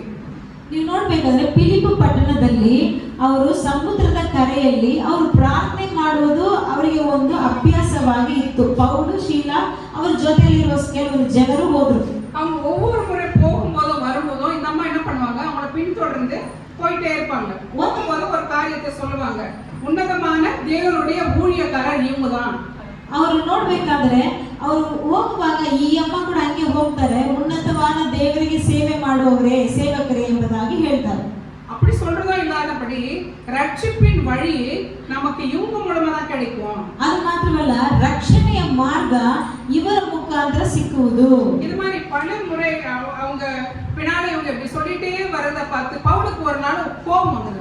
ಅನೇಕ ಬಾರಿ ಇವರು ಈ ರೀತಿನೇ ಹೇಳುವಾಗ ಪೌಲನಿಗೆ ಕೋಪ ಬಂದ್ಬಿಡ್ತು. அந்த பெண்ணை பார்த்து நீ இவளை விட்டு புறப்படும்படி இயேசு கிறிஸ்துவின் நாமத்தினால உனக்கு கட்டளை இடுகிறேன் என்று சொல்லி அந்த பெண்ணுக்குள்ள இருந்த அந்த ஆவிக்கு பவுல் கட்டளை ಇಡುವುದನ್ನು ನಾವು பார்க்கிறோம். ಆಗ ಪೌಲನು ಯೇಸು ಕ್ರಿಸ್ತನ ಹೆಸರಿನಲ್ಲಿ ನಿನಗೆ ಅಪ್ಪಣೆ ಕೊಡುತ್ತಿದ್ದೇನೆ ಎಂದು ಹೇಳಿ ಆ ಒಂದು ಆತ್ಮವನ್ನು ಓಡಿಸಿದನು. அந்த நேரமே அந்த பிசாசுனுடைய ஆவி அந்த பெண்ணுக்குள்ள இருந்து என்ன பண்ணிடுச்சு, போயிடுச்சு. ಆ ಕ್ಷಣವೇ ಆ ಹೆಂಗಸ ಮೇಲೆ ಇದ್ದ ಆ ಒಂದು ಆತ್ಮ, ದೆವ್ವದ ಆತ್ಮ ಬಿಟ್ಟೋಯ್ತು. இந்த பெண் ஒரு அடிமையாக வைத்து இவ மூலம் இவருடைய எஜமான்கள் சம்பாதித்து வந்தாங்க. அதனால சமுதாயத்துல அந்த அம்மா என்ன பண்ணாங்கன்னு சொன்னாக்கா, எல்லாராலும் ஏமாற்றப்படுகிறாங்க. ஜனங்கள் அவங்கள மனுஷிய கூட மதிக்காம போறாங்க. அவங்கள ஒரு அசுத்த ஆவி பிடிச்சவளாக அவங்களே ஒரு பிசாசாவே நினைக்கிறாங்க ஜனங்கள். ಈ ರೀತಿ ಈ ಹೆಂಗಸು ಆ ಯಜಮಾನನಿಂದ ಇರೋದ್ರಿಂದ ಆ ಸಮುದಾಯದಲ್ಲಿ ಇರೋರು ಎಲ್ಲರೂ ಆ ಹೆಂಗಸನ್ನು ದೆವ್ವ ಹಿಡಿದ ಹೆಂಗಸಾಗಿ ನೋಡುತ್ತಿದ್ದರು. அதனால சமுதாயத்துல அவங்க புறக்கணிக்கப்படுறாங்க, கைவிடப்படுறாங்க. சமுதாயத்துல எல்லாராலும் என்ன பண்றாங்கன்னா ஒதுக்கப்படுறாங்க. ನೋಡ್ರಿ, ಅವರು ಸಮುದಾಯದಲ್ಲಿ ಎಲ್ಲರಿಂದ ದೂರ ತಳ್ಳಲ್ಪಡುತ್ತಿದ್ದಾರೆ, ಕೈ ಬಿಡಲ್ಪಡುತ್ತಿದ್ದಾರೆ. ಸಮುದಾಯದಲ್ಲಿರುವ ಜನರು ಆಕೆಯನ್ನು ನೋಡಿ ಅಸಹ್ಯ ಪಡುವಷ್ಟು ಆಕೆಯನ್ನು ಮಾಡುತ್ತಿದ್ದಾರೆ. இந்த நிலையிலிருந்து எனக்கு விடுதலை வேண்டும் அப்படின்றதுனால பவுலும் சீலாவும் என்ன பண்றாங்கன்னு சொல்லிட்டு அவங்கள சேர்ந்து அவங்க எப்படியாவது சந்திக்கணும், அவங்கள எப்படியாவது பார்க்கணும் அப்படின்னு சொல்லிட்டு இவங்க விருப்பப்பட்டுதான் அப்ப அவங்கள பின்தொடர்றாங்க. ನೋಡ್ರಿ, ಪೌಲನ ಸೀಲನನ್ನು ಹೆಂಗಾದ್ರೂ ಅವರನ್ನು ನೋಡಿ ನನಗೆ ಬಿಡುಗಡೆ ಸಿಗಲಿ ಎಂಬುದಾಗಿ ಈ ಹೆಂಗಸು ಅವರನ್ನು ಹಿಂಬಾಲಿಸುತ್ತಿದ್ದಾರೆ. ஏன்னா ரட்சிப்பு என்ற ஒரு ஒரு பாதுகாப்பு, ரட்சிப்பு என்ற ஒரு விலைமதிக்க முடியாத ஒரு அந்த இயேசு கிறிஸ்து மூலமாக கிடைக்கக்கூடியது மற்ற ஜனங்களால் யாராலும் கிடைக்காது. ನೋಡ್ರಿ, ರಕ್ಷಣೆ ಅನ್ನೋದು ಯೇಸುವಿನಿಂದ ಮಾತ್ರ ಸಿಗುತ್ತದೆ ಹೊರತು ಯಾವ ಮನುಷ್ಯನಿಂದಲೂ ಸಿಗಲ್ಲ. இயேசுவே தெய்வம் என்று அவரை பின்பற்ற யாரா இருந்தாலும், ஊழியக்காரர்களா இருந்தாலும் இன்னும் நிறைய மிஷனரிஸ்லாம் இருக்கிறாங்க. அவங்க யாரா இருந்தாலும் இயேசுவே ஆண்டவர், இவரால தான் ரட்சிப்பை கொடுக்க முடியும் அப்படின்னு சொல்லிட்டு நினைக்கிற ஒவ்வொரு மூலமா இயேசு கிறிஸ்து கிரியை செய்து அவங்க மூலமா ரட்சிப்பை கொடுக்க தேவன் வல்லமை உள்ளவராக. ಯೇಸುವೇ ದೇವರು, ಯೇಸು ಒಬ್ಬನೇ ದೇವರು ಎಂಬುದಾಗಿ ಯಾರನ್ನ ನಂಬುತ್ತಾರೋ, ಅದು ಸೇವಕರಾಗಲಿ ಯಾರಾಗಿರಲಿ, ನಂಬುವವರು ಎಲ್ಲರೂ ರಕ್ಷಣೆ ಹೊಂದುತ್ತಾರೆ. அதனால அந்த ரட்சிப்பின் பாதுகாப்பை இந்த பிசாசு பிடிச்ச அந்த சகோதரி இந்த இடத்துல பெற்றுக்கொண்டதை நான் பார்க்கிறோம். ಆ ರಕ್ಷಣೆಯ ಒಂದು ಕಾಪಾಡುವಿಕೆ ಈ ಒಂದು ಹೆಂಗಸು ಹೊಂದಿಕೊಳ್ಳುವುದನ್ನು ನಾವು ನೋಡ್ತೇವೆ. ஆமா, யோபனுடைய பிள்ளைகளுக்கு அவங்க சகோதரர் மத்தியில பாதுகாப்பு, ಯೋಬನ ಮಕ್ಕಳಿಗೆ ಸಹೋದರ ಮಧ್ಯದಲ್ಲಿ ಒಂದು ರಕ್ಷಣೆ.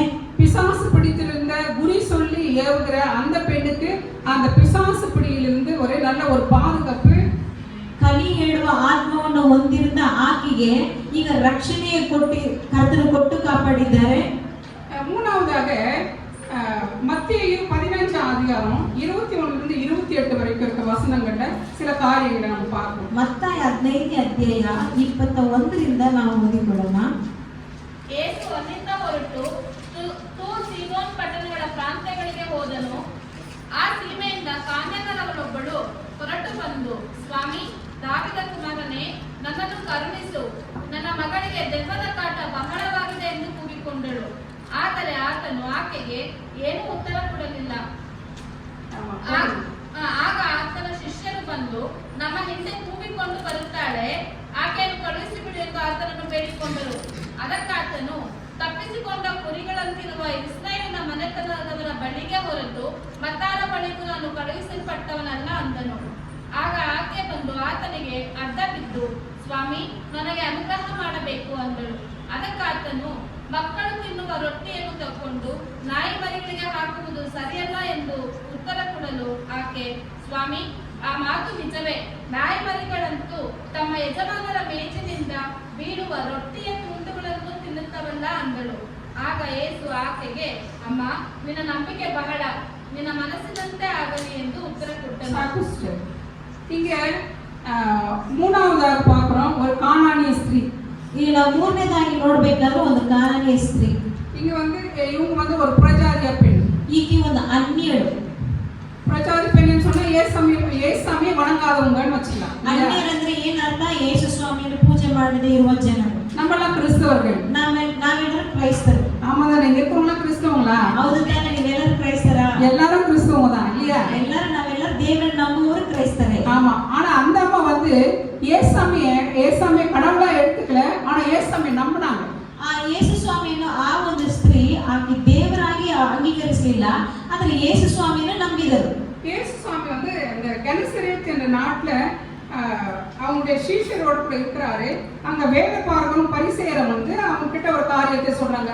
உங்க ஃப்ரெண்ட்ஸ் வந்து கை கழுவுறது இல்ல, என்னது ஃபாஸ்டிங் பண்றது இல்ல, இவங்க வந்து பாரம்பரியத்தை என்ன பண்றது இல்ல, வேதத்தின்படி யூத மார்க்கத்தை இவங்க என்ன பண்றாங்க ஃபாலோ பண்றது இல்ல அப்படின்னு சொல்லிட்டு ஒரு குற்றத்தை வந்து அவங்க ஃப்ரெண்ட்ஸ் மேல ಜೀಸಸ್ கிட்ட சொல்றாங்க. ಯೇಸು ಸ್ವಾಮಿ ಒಂದು ಕೆನಸರೇತ್ ಎಂಬುದಾಗಿ ಒಂದು ಸ್ಥಳಕ್ಕೆ ಹೋಗ್ತಿದ್ದಾರೆ. ಅಲ್ಲಿ ಬಂದು ಯೇಸು ಸ್ವಾಮಿಯ ಬಳಿಗೆ ಅವರು ಕೊರತೆಗಳು ಹೇಳ್ತಿದ್ದಾರೆ. ನಿಮ್ಮ ಶಿಷ್ಯರು ಕೈ ತೊಳೆಯದೆ ಊಟ ಮಾಡ್ತಿದ್ದಾರೆ, ಅವರು ಉಪವಾಸ ಮಾಡ್ತಾ ಇಲ್ಲ, ಈ ರೀತಿ ಎಂಬುದಾಗಿ ಅವರಿಗೆ ಕೊರತೆಗಳನ್ನು ಹೇಳ್ತಿದ್ದರು. இப்ப நம்ம நடுவுல கூட எல்லாரும் வந்து இப்ப ரம்ஜானுக்காக என்னது ஃபாஸ்டிங் இருக்கிறாங்க. அவங்க நம்ம ಇಸ್ಮಾಯಿಲ್ ಸಂತತಿಯಾರನ್ನು சொல்லுவோம் இல்லையா? ಇಸ್ಮಾಯಿಲ್ ಸಂತತಿಯಾರನ್ನು ಕೂಡ ನೋಡಬೇಕಾದ್ರೆ ಅವರು ಉಪವಾಸ ರಂಜಾನ್ಗಾಗಿ ಉಪವಾಸ ಮಾಡ್ತಾರೆ.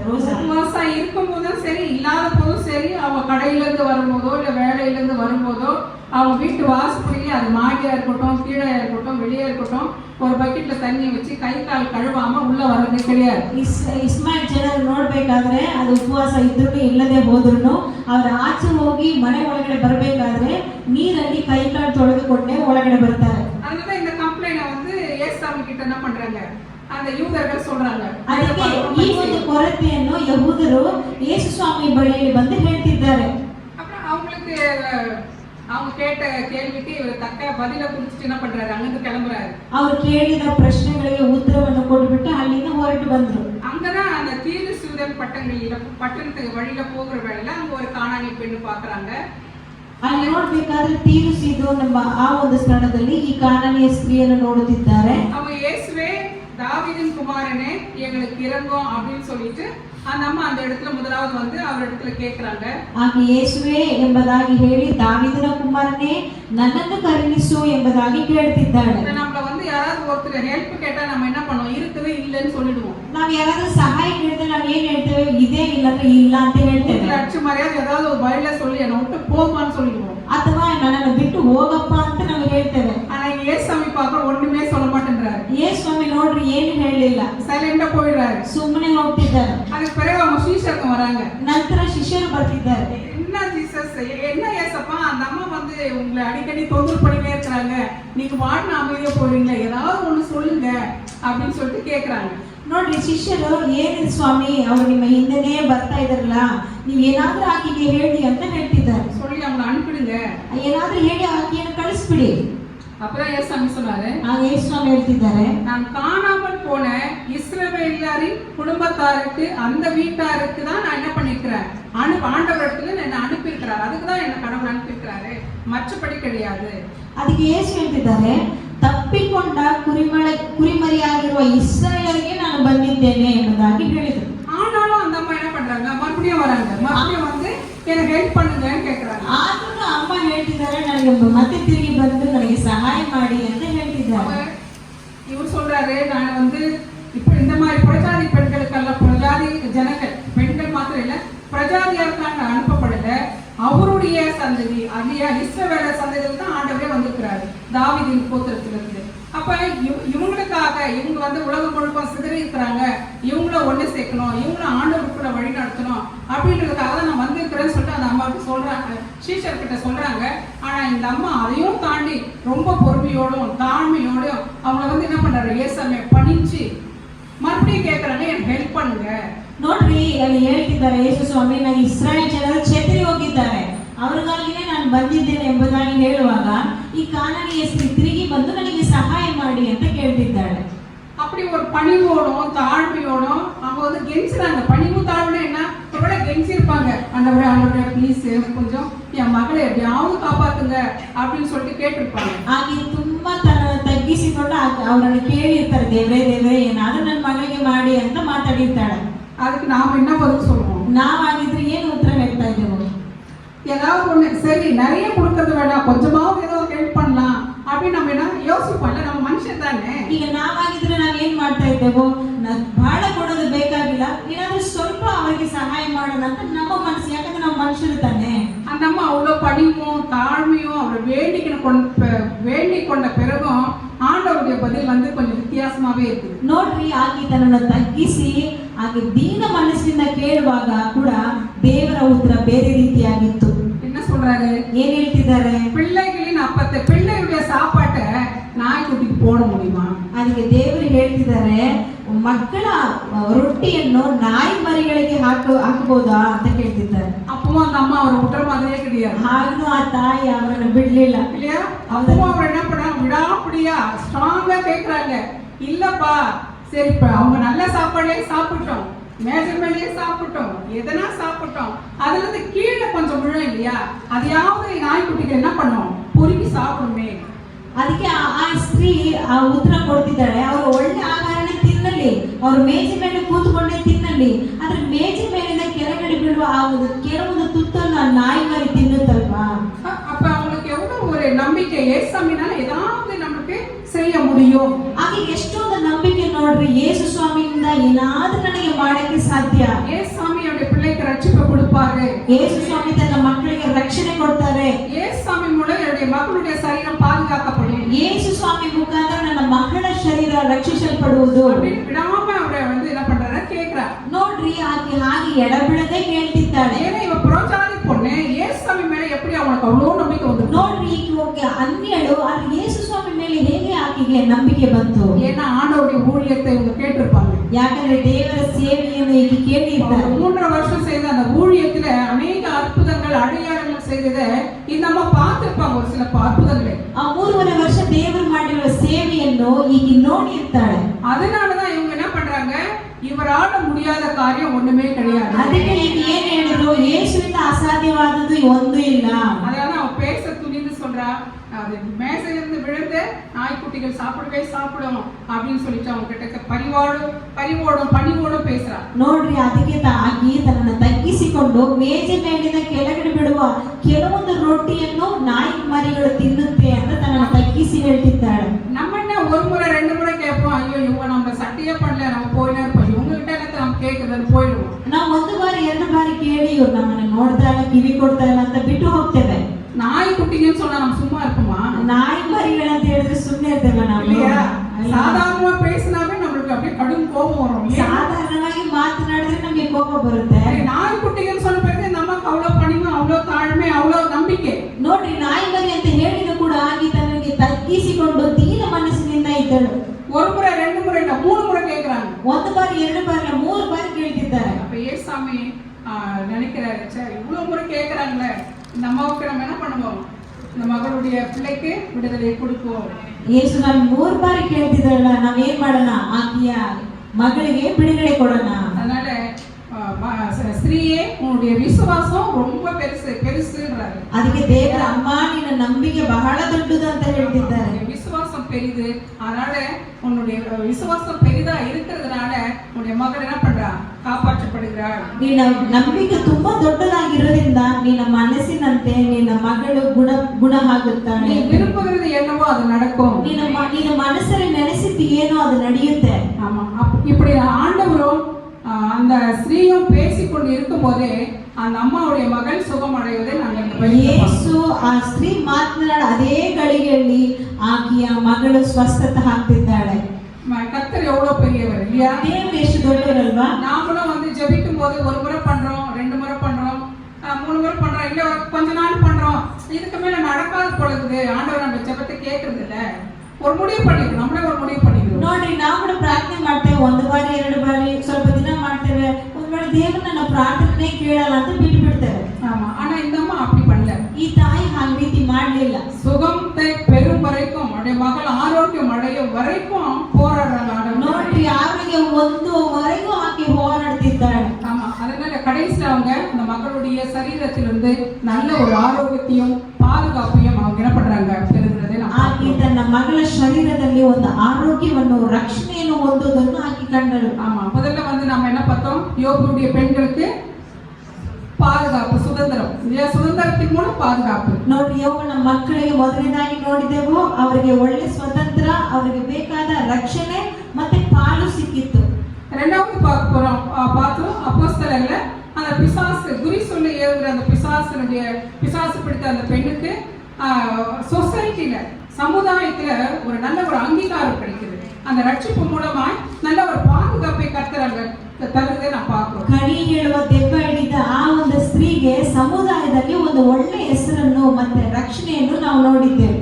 ஆமா, இங்க வந்து பார்க்கிறோம் இந்த அம்மாவுடைய காணாடி பெண்ணுடைய அந்த மகளுடைய சரீரத்துல நல்ல ஒரு பாதுகாப்பு ஆரோக்கியத்தை தேவன் கொடுக்கிறது. ಕಾಣೆಯ ಸ್ತ್ರೀಯ ಮಗಳ ಶರೀರದಲ್ಲಿ ದೇವರು ಒಂದು ಸ್ವಸ್ಥತೆಯನ್ನು ಕೊಟ್ಟರು. அதுக்கு பிறகு ஒரு சின்ன பாப்பாவை பத்தி பார்க்கிறோம். சின்ன பொண்ணு ನಂತರ ಒಂದು ಚಿಕ್ಕ ಹುಡುಗಿಯನ್ನು ಕುರಿತು ನೋಡೋಣ. ಎಲ್ಲರಿಗೂ தெரியும் நினைக்கிறேன். ನಮ್ಮೆಲ್ಲರಿಗೂ ಗೊತ್ತು. ಯಾತ್ರಾಗಮನ 2வது அதிகாரம் 1ರಿಂದ 10 வரை. ವಿಮೋಚನ ಕಾಂಡ 2ನೇ ಅಧ್ಯಾಯ 1ರಿಂದ 10. தன்னுடன் பிறந்த சகோதரனுக்கு பாதுகாப்பை கொடுக்கிறது நாம இங்க பார்க்கிறோம். ஒரு சிறிய பெண் ஒரு பெரிய தலைவனாய் மாறப்போகும் அந்த சகோதரனுக்கு கொடுத்த ஒரு பாதுகாப்பு. ನೋಡ್ರಿ, ತನ್ನ ಜೊತೆಯಲ್ಲಿ ಹುಟ್ಟಿದ್ದ ತನ್ನ ಸಹೋದರಿಯ ರಕ್ಷಣೆಯನ್ನು ಕೊಟ್ಟಿದ್ದಳು. ಆತನ ಮುಖಾಂತರ ಒಂದು ದೊಡ್ಡ ಜನಾಂಗ ರಕ್ಷಣೆ ಆಯಿತು. இங்கே லேவி குடும்பத்தை சேர்ந்த ஒரு ஆண் குழந்தை பிறக்குது. ಲೇವಿ ಕುಲದಲ್ಲಿ ಒಂದು ಗಂಡು ಮಗು ಹುಟ್ಟುತ್ತಾ ಇದೆ.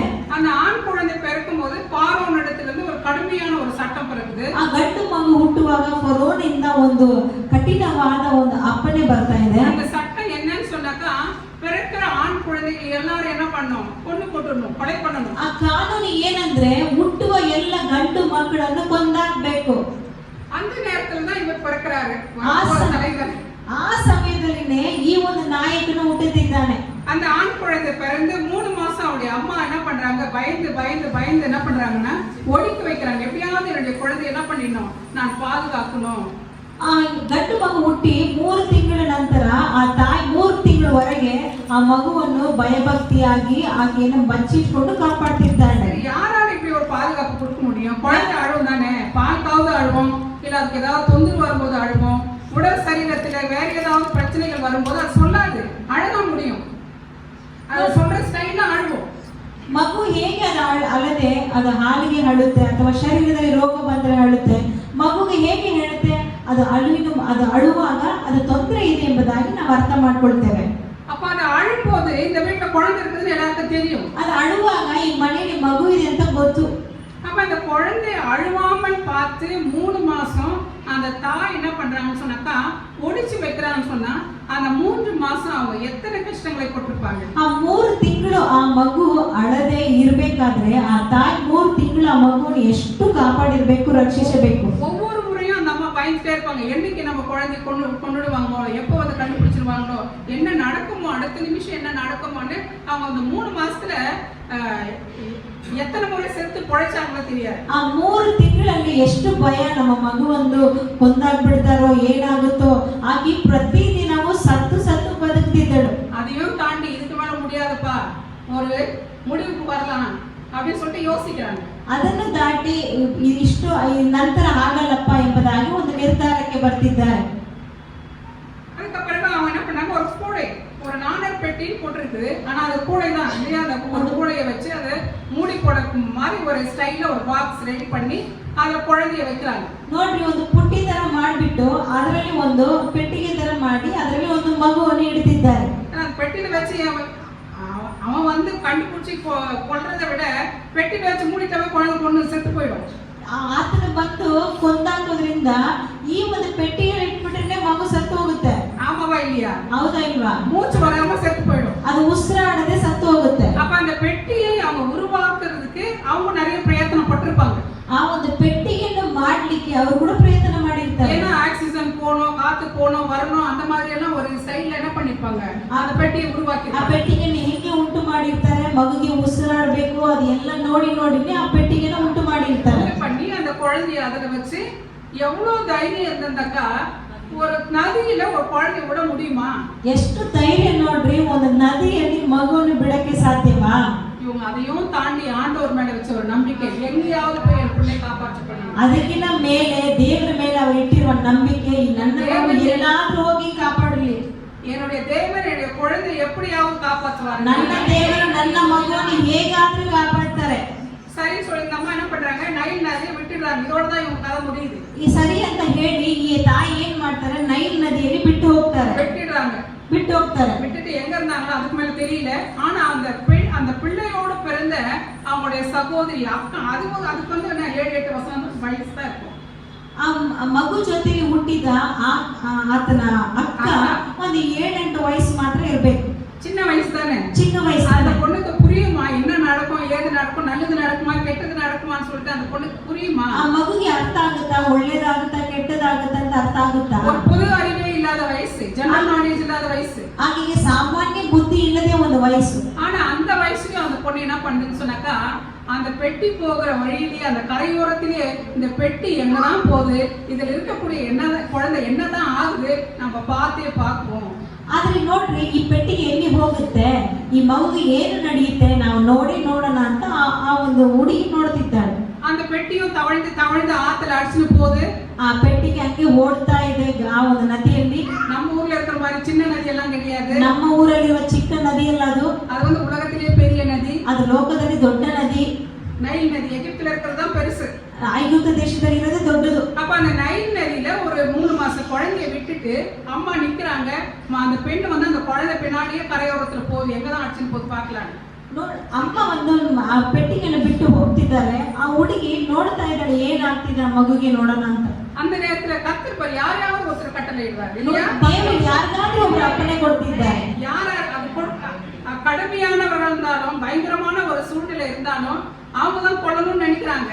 ஆனா அவர் கடவுள் அங்க அவங்களதான் ஏற்படுத்தி வைக்கிறார். ಭಯಂಕರವಾದ ಒಂದು ಕಠಿಣವಾದ ಪರಿಸ್ಥಿತಿಗಳಲ್ಲಿ ಅವರೇ ಕೊಡ್ಬೇಕಂತ ಇರುವಾಗ ಆ ಮಗು ಅಲ್ಲೇ ಬೆಳೀತಾ ಇದ್ದಾರೆ. அங்க போய் அந்த நதியில போகும்போது பார்வோனுடைய மகள் அந்த இளவரசி அங்க வந்து குளிக்க வராங்க ஃப்ரெண்ட்ஸுங்களோட. ಆ ನದಿ ಹತ್ರ ಹೋಗುವಾಗ ಅಲ್ಲಿರೋ ಫರೋನನ ಸಹೋದರಿ ಸ್ನಾನ ಮಾಡ್ಲಿಕ್ಕೆ ನದಿ ಹತ್ರ ಬರ್ತಿದ್ದಾರೆ. அந்த பெட்டியை அடிச்சுட்டு போது அப்ப அந்த இளவரசி தான் பாக்குறாங்க. ಆ ಒಂದು ಪೆಟ್ಟಿಗೆ ಹೋಗ್ತಾ ಇದೆ. ಆ ರಾಜಕುಮಾರಿ ನೋಡ್ತಿದ್ದಾಳೆ. அந்த ராஜகுமாரி பார்த்துட்டு அவங்களுடைய தாதிமாருக்கு சொல்றாங்க, அந்த பெட்டியில என்ன வருது பார்த்து பாருங்கன்னு சொல்றாங்க. ಆ ರಾಜಕುಮಾರಿ ಹೇಳ್ತಿದ್ದಾರೆ, ಪೆಟ್ಟಿಗೆಯಲ್ಲಿ ಏನು ಬರ್ತಾ ಇದೆ ನೋಡಿ ಅಂತ ಆ ದಾಸಿಗೆ ಹೇಳ್ತಿದ್ದಾಳೆ. அந்த தாதிமார் போறாங்க, பாக்குறாங்க, திறக்கறாங்க, இத குழந்தை இருக்குதுன்னு சொல்றாங்க. ಆ ಒಂದು ದಾಸಿಗಳು ಹೋಗ್ತಿದ್ದಾರೆ, ಹೋಗಿ ಇದರಲ್ಲಿ ಒಂದು ಮಗು ಇದೆ ಅಂತ ಹೇಳ್ತಿದ್ದಾರೆ. சரி எடுத்துட்டு வான்னு சொல்றாங்க. ತೆಗೆದುಕೊಂಡು ಬನ್ನಿ ಅಂತ ಹೇಳ್ತಿದ್ದಾರೆ. எடுத்து அந்த குழந்தையை பார்க்கும்போது அந்த குழந்தை மாதிரி அழகு யாருமே இல்லையா. ತೆಗೆದ ಕೂಡಲೇ ಆ ಮಗು ತರ ಸುಂದರ ಯಾರಿಲ್ಲ ಅಂತೆ. அந்த பெட்டியில இருந்து திறந்த உடனே அந்த குழந்தை அழுகுற சத்தத்தை அந்த இளவரசியை கேக்குறாங்க.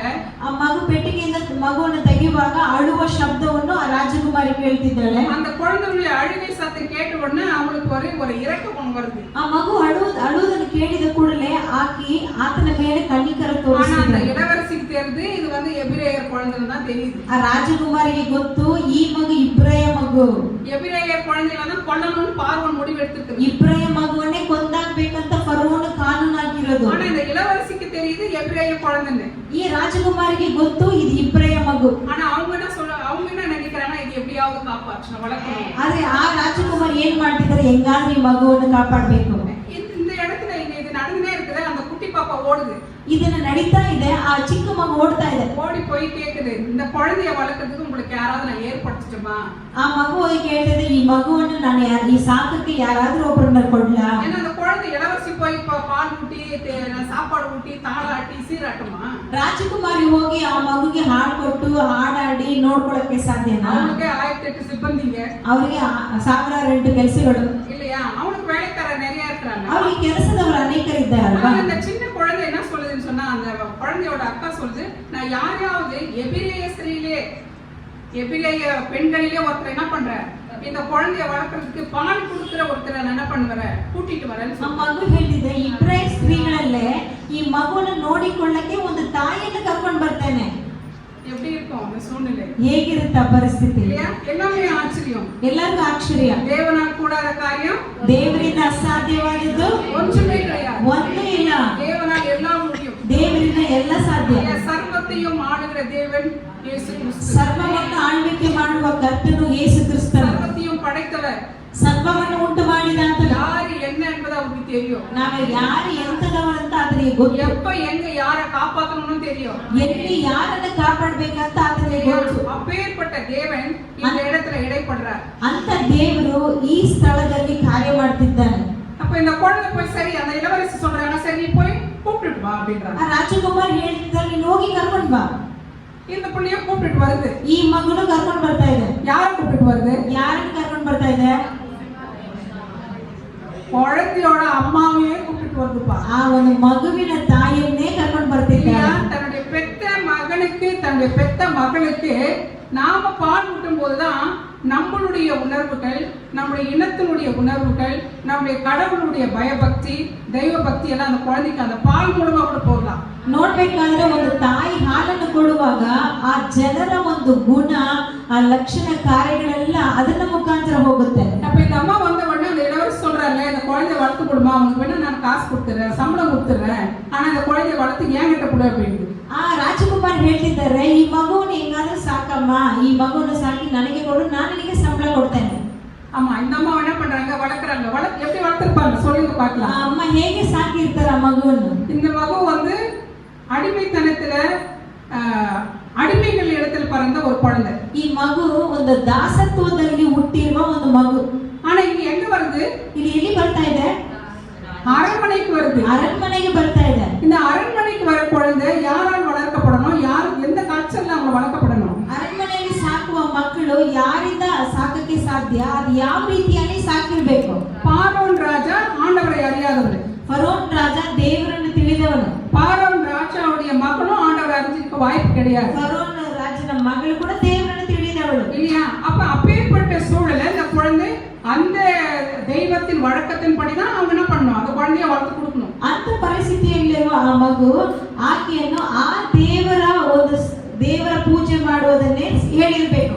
ஆனா இந்த அம்மா வளர்க்குறாங்க, எப்படி வளர்த்திருப்பாங்க? ಈ ಅಮ್ಮ ಸಾಕ್ತಿದ್ದಾರೆ, ಹೇಗೆ ಸಾಕ್ತಿದ್ದಾರೆ? அவங்க ஒவ்வொரு முறையும் பால் கொடுக்கும்போது நீ எபிரேயன், நீ எபிரேயன், நீ எபிரேயன் வளர்த்திருப்பாங்க. ಒಂದೊಂದು ಬಾರಿನ ಹಾಲು ಕೊಡುವಾಗ ನೀನು ಇಬ್ರಾಹಿದವನು ಅಂತ ಹೇಳಿರ್ತಾರೆ. நம்முடைய சேனைகளின் கர்த்தராகிய தேவன் மாத்திரமே இந்த உலகத்தை படைச்சவர்னு சொல்லியிருப்பாங்க. ನಮ್ಮ ದೇವರಾದ ಯೆಹೋವ ಮಾತ್ರ ಈ ಲೋಕವನ್ನು ಉಂಟು ಮಾಡಿದನು. நம்முடைய தேவன் மாத்திரமே உண்மையான தேவன் என்று ನಮ್ಮ சொல்லியிருப்பாங்க. ದೇವರೇ ನಿಜವಾದ ದೇವರಂತ ಹೇಳಿರ್ತಾಳೆ. நம்முடைய தேவனே நம்மளுக்கு பாதுகாப்பையும் நம்மளுக்கு ரட்சிப்பையும் நம்முடைய வழி நடத்துகிறார், அவர் மாத்திரமே என்று சொல்லி வளர்த்திருப்பாங்க. ನಮ್ಮ ದೇವರು ಮಾತ್ರ ನಮ್ಮನ್ನು ರಕ್ಷಿಸುವ ಆತನು, ನಮಗೆ ಮಾರ್ಗದರ್ಶಿಯಾಗಿ ಇರುವ ಆತನು ಎಂಬುದಾಗಿ ಹೇಳಿರ್ತಾಳೆ. ஆண்டவர் கொடுத்த பிரமாணங்கள் படி எல்லாம் வளர்த்திருப்பாங்க. ದೇವರು ಕೊಟ್ಟಿರೋ ಪ್ರಮಾಣವೆಲ್ಲ ಆತನಿಗೆ ಹೇಳಿರ್ತಾಳೆ. நாம இவ்வளவு வருஷமா நாம இந்த எகிப்துல அடிமைகளா வாழறோம், நமக்கு சுதந்திரமே இல்லைன்னு சொல்லி வளர்த்திருப்பாங்க. ನಾವು ಇಷ್ಟು ವರ್ಷದಿಂದ ಐಗುಪ್ತ ದೇಶದಲ್ಲಿ ದಾಸತ್ವದಲ್ಲಿ ಇದ್ದೇವೆ, ನಮಗೆ ಸ್ವಾತಂತ್ರ್ಯನೇ ಇಲ್ಲ ಅಂತ ಹೇಳಿರ್ತಾಳೆ. இருக்க முடியல இல்லையா? ಅವರು ಸಾಮಾನ್ಯವಾಗಿ ಇರಕ್ಕೆ ಆಗ್ಲಿಲ್ಲ ಅಲ್ವಾ? அரண்மனையில வளருது, வேலைக்காரியை போல இவங்க வளர்க்குறாங்க. ஆனா அவங்க வந்து கடவுளுடைய பயபக்தியை அந்த குழந்தைக்கு என்ன பண்றாங்க, வளர்த்து சொல்லி சொல்லி சொல்லி என்ன பண்றாங்க, ಅರಣ್ಮನೆಯಲ್ಲಿ ಆ ಮಗು ಬೆಳೀತಾ ಇದೆ. ಆದ್ರೆ ಈಗ ಏನು ಮಾಡ್ತಿದ್ದಾಳೆ, ದೇವರ ಬಗ್ಗೆ ಹೇಳಿ ಹೇಳಿ ಆ ಮಗುವನ್ನು ಬೆಳೆಸ್ತಿದ್ದಾಳೆ. அப்படி வளர்த்ததுனாலதான் இந்த குழந்தை என்ன பண்ணுது, 40 வயசு வரைக்கும் என்ன பண்ணுது, அரண்மனையிலே வளருது. 40 வயசு வரைக்கும் ಆ ಮಗು ಹೇಗೆ 40 ವಯಸ್ಸುವರೆಗೂ ಅರಣ್ಮನೆಯಲ್ಲೇ ಬೆಳೀತಾ ಇದೆ. 3 மாசத்துல போனது 40 வருஷம் அங்கே இருக்குது. 3 ತಿಂಗಳಲ್ಲಿ ಹೋಗಿದ್ದು 40 ವರ್ಷ ಅಲ್ಲೇ ಇದೆ. 40 வருஷமா அவங்க அம்மா அங்க இருந்தாங்களா இல்லைன்னு தெரியல, பட் அவங்க கூட இருந்திருக்கலாம்னு நினைக்கிறேன்.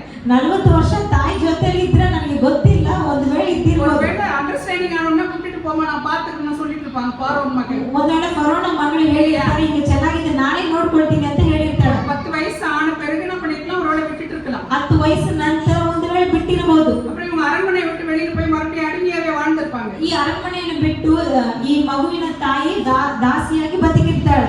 அடிமையா அவங்க அம்மா மாத்திரம் இல்லாத அவங்களுடைய அக்கா, அவங்களோட கூட பிறந்தவங்க, அவங்களுடைய இன ஜன பந்துக்கள் எங்கதான் இருக்கிறாங்க, எகிப்துக்கு அடிமையாவே வேலை செஞ்சுட்டு இருக்காங்க. ಅವರು ಮಾತ್ರ ಅಲ್ಲ, ಅವರ ಅಣ್ಣ ತಂಗಿ ಅಕ್ಕ ಎಲ್ಲರೂ ಕೂಡ ದಾಸತ್ವದಲ್ಲೇ ಬದುಕಿದ್ದಾರೆ. அப்ப இந்த குழந்தை வளருது. இதெல்லாம் பார்க்கும்போது எபிரேயர் அடிமைகளா இருக்கிறாங்க, நம்ம அரண்மனையில இருந்து சுகமா இருக்கிறோமே அப்படின்னு சொல்லிட்டு அந்த நினைப்பு அதுக்கு என்ன பண்ணுது. ಈ ಮಗು ಬೆಳೆದು ನಾನು ಕೂಡ ಇಬ್ಬರೇ ಎನ್ನುತ್ತಾನೆ, ನಾನು ಮಾತ್ರ ಅರಣ್ಮನೆಯಲ್ಲಿ ಬೆಳೀತಾ ಇದ್ದೇನೆ, ಆದ್ರೆ ನನ್ನ ಜನರು ದಾಸತ್ವದಲ್ಲಿ ಇದ್ದಾರಲ್ಲ.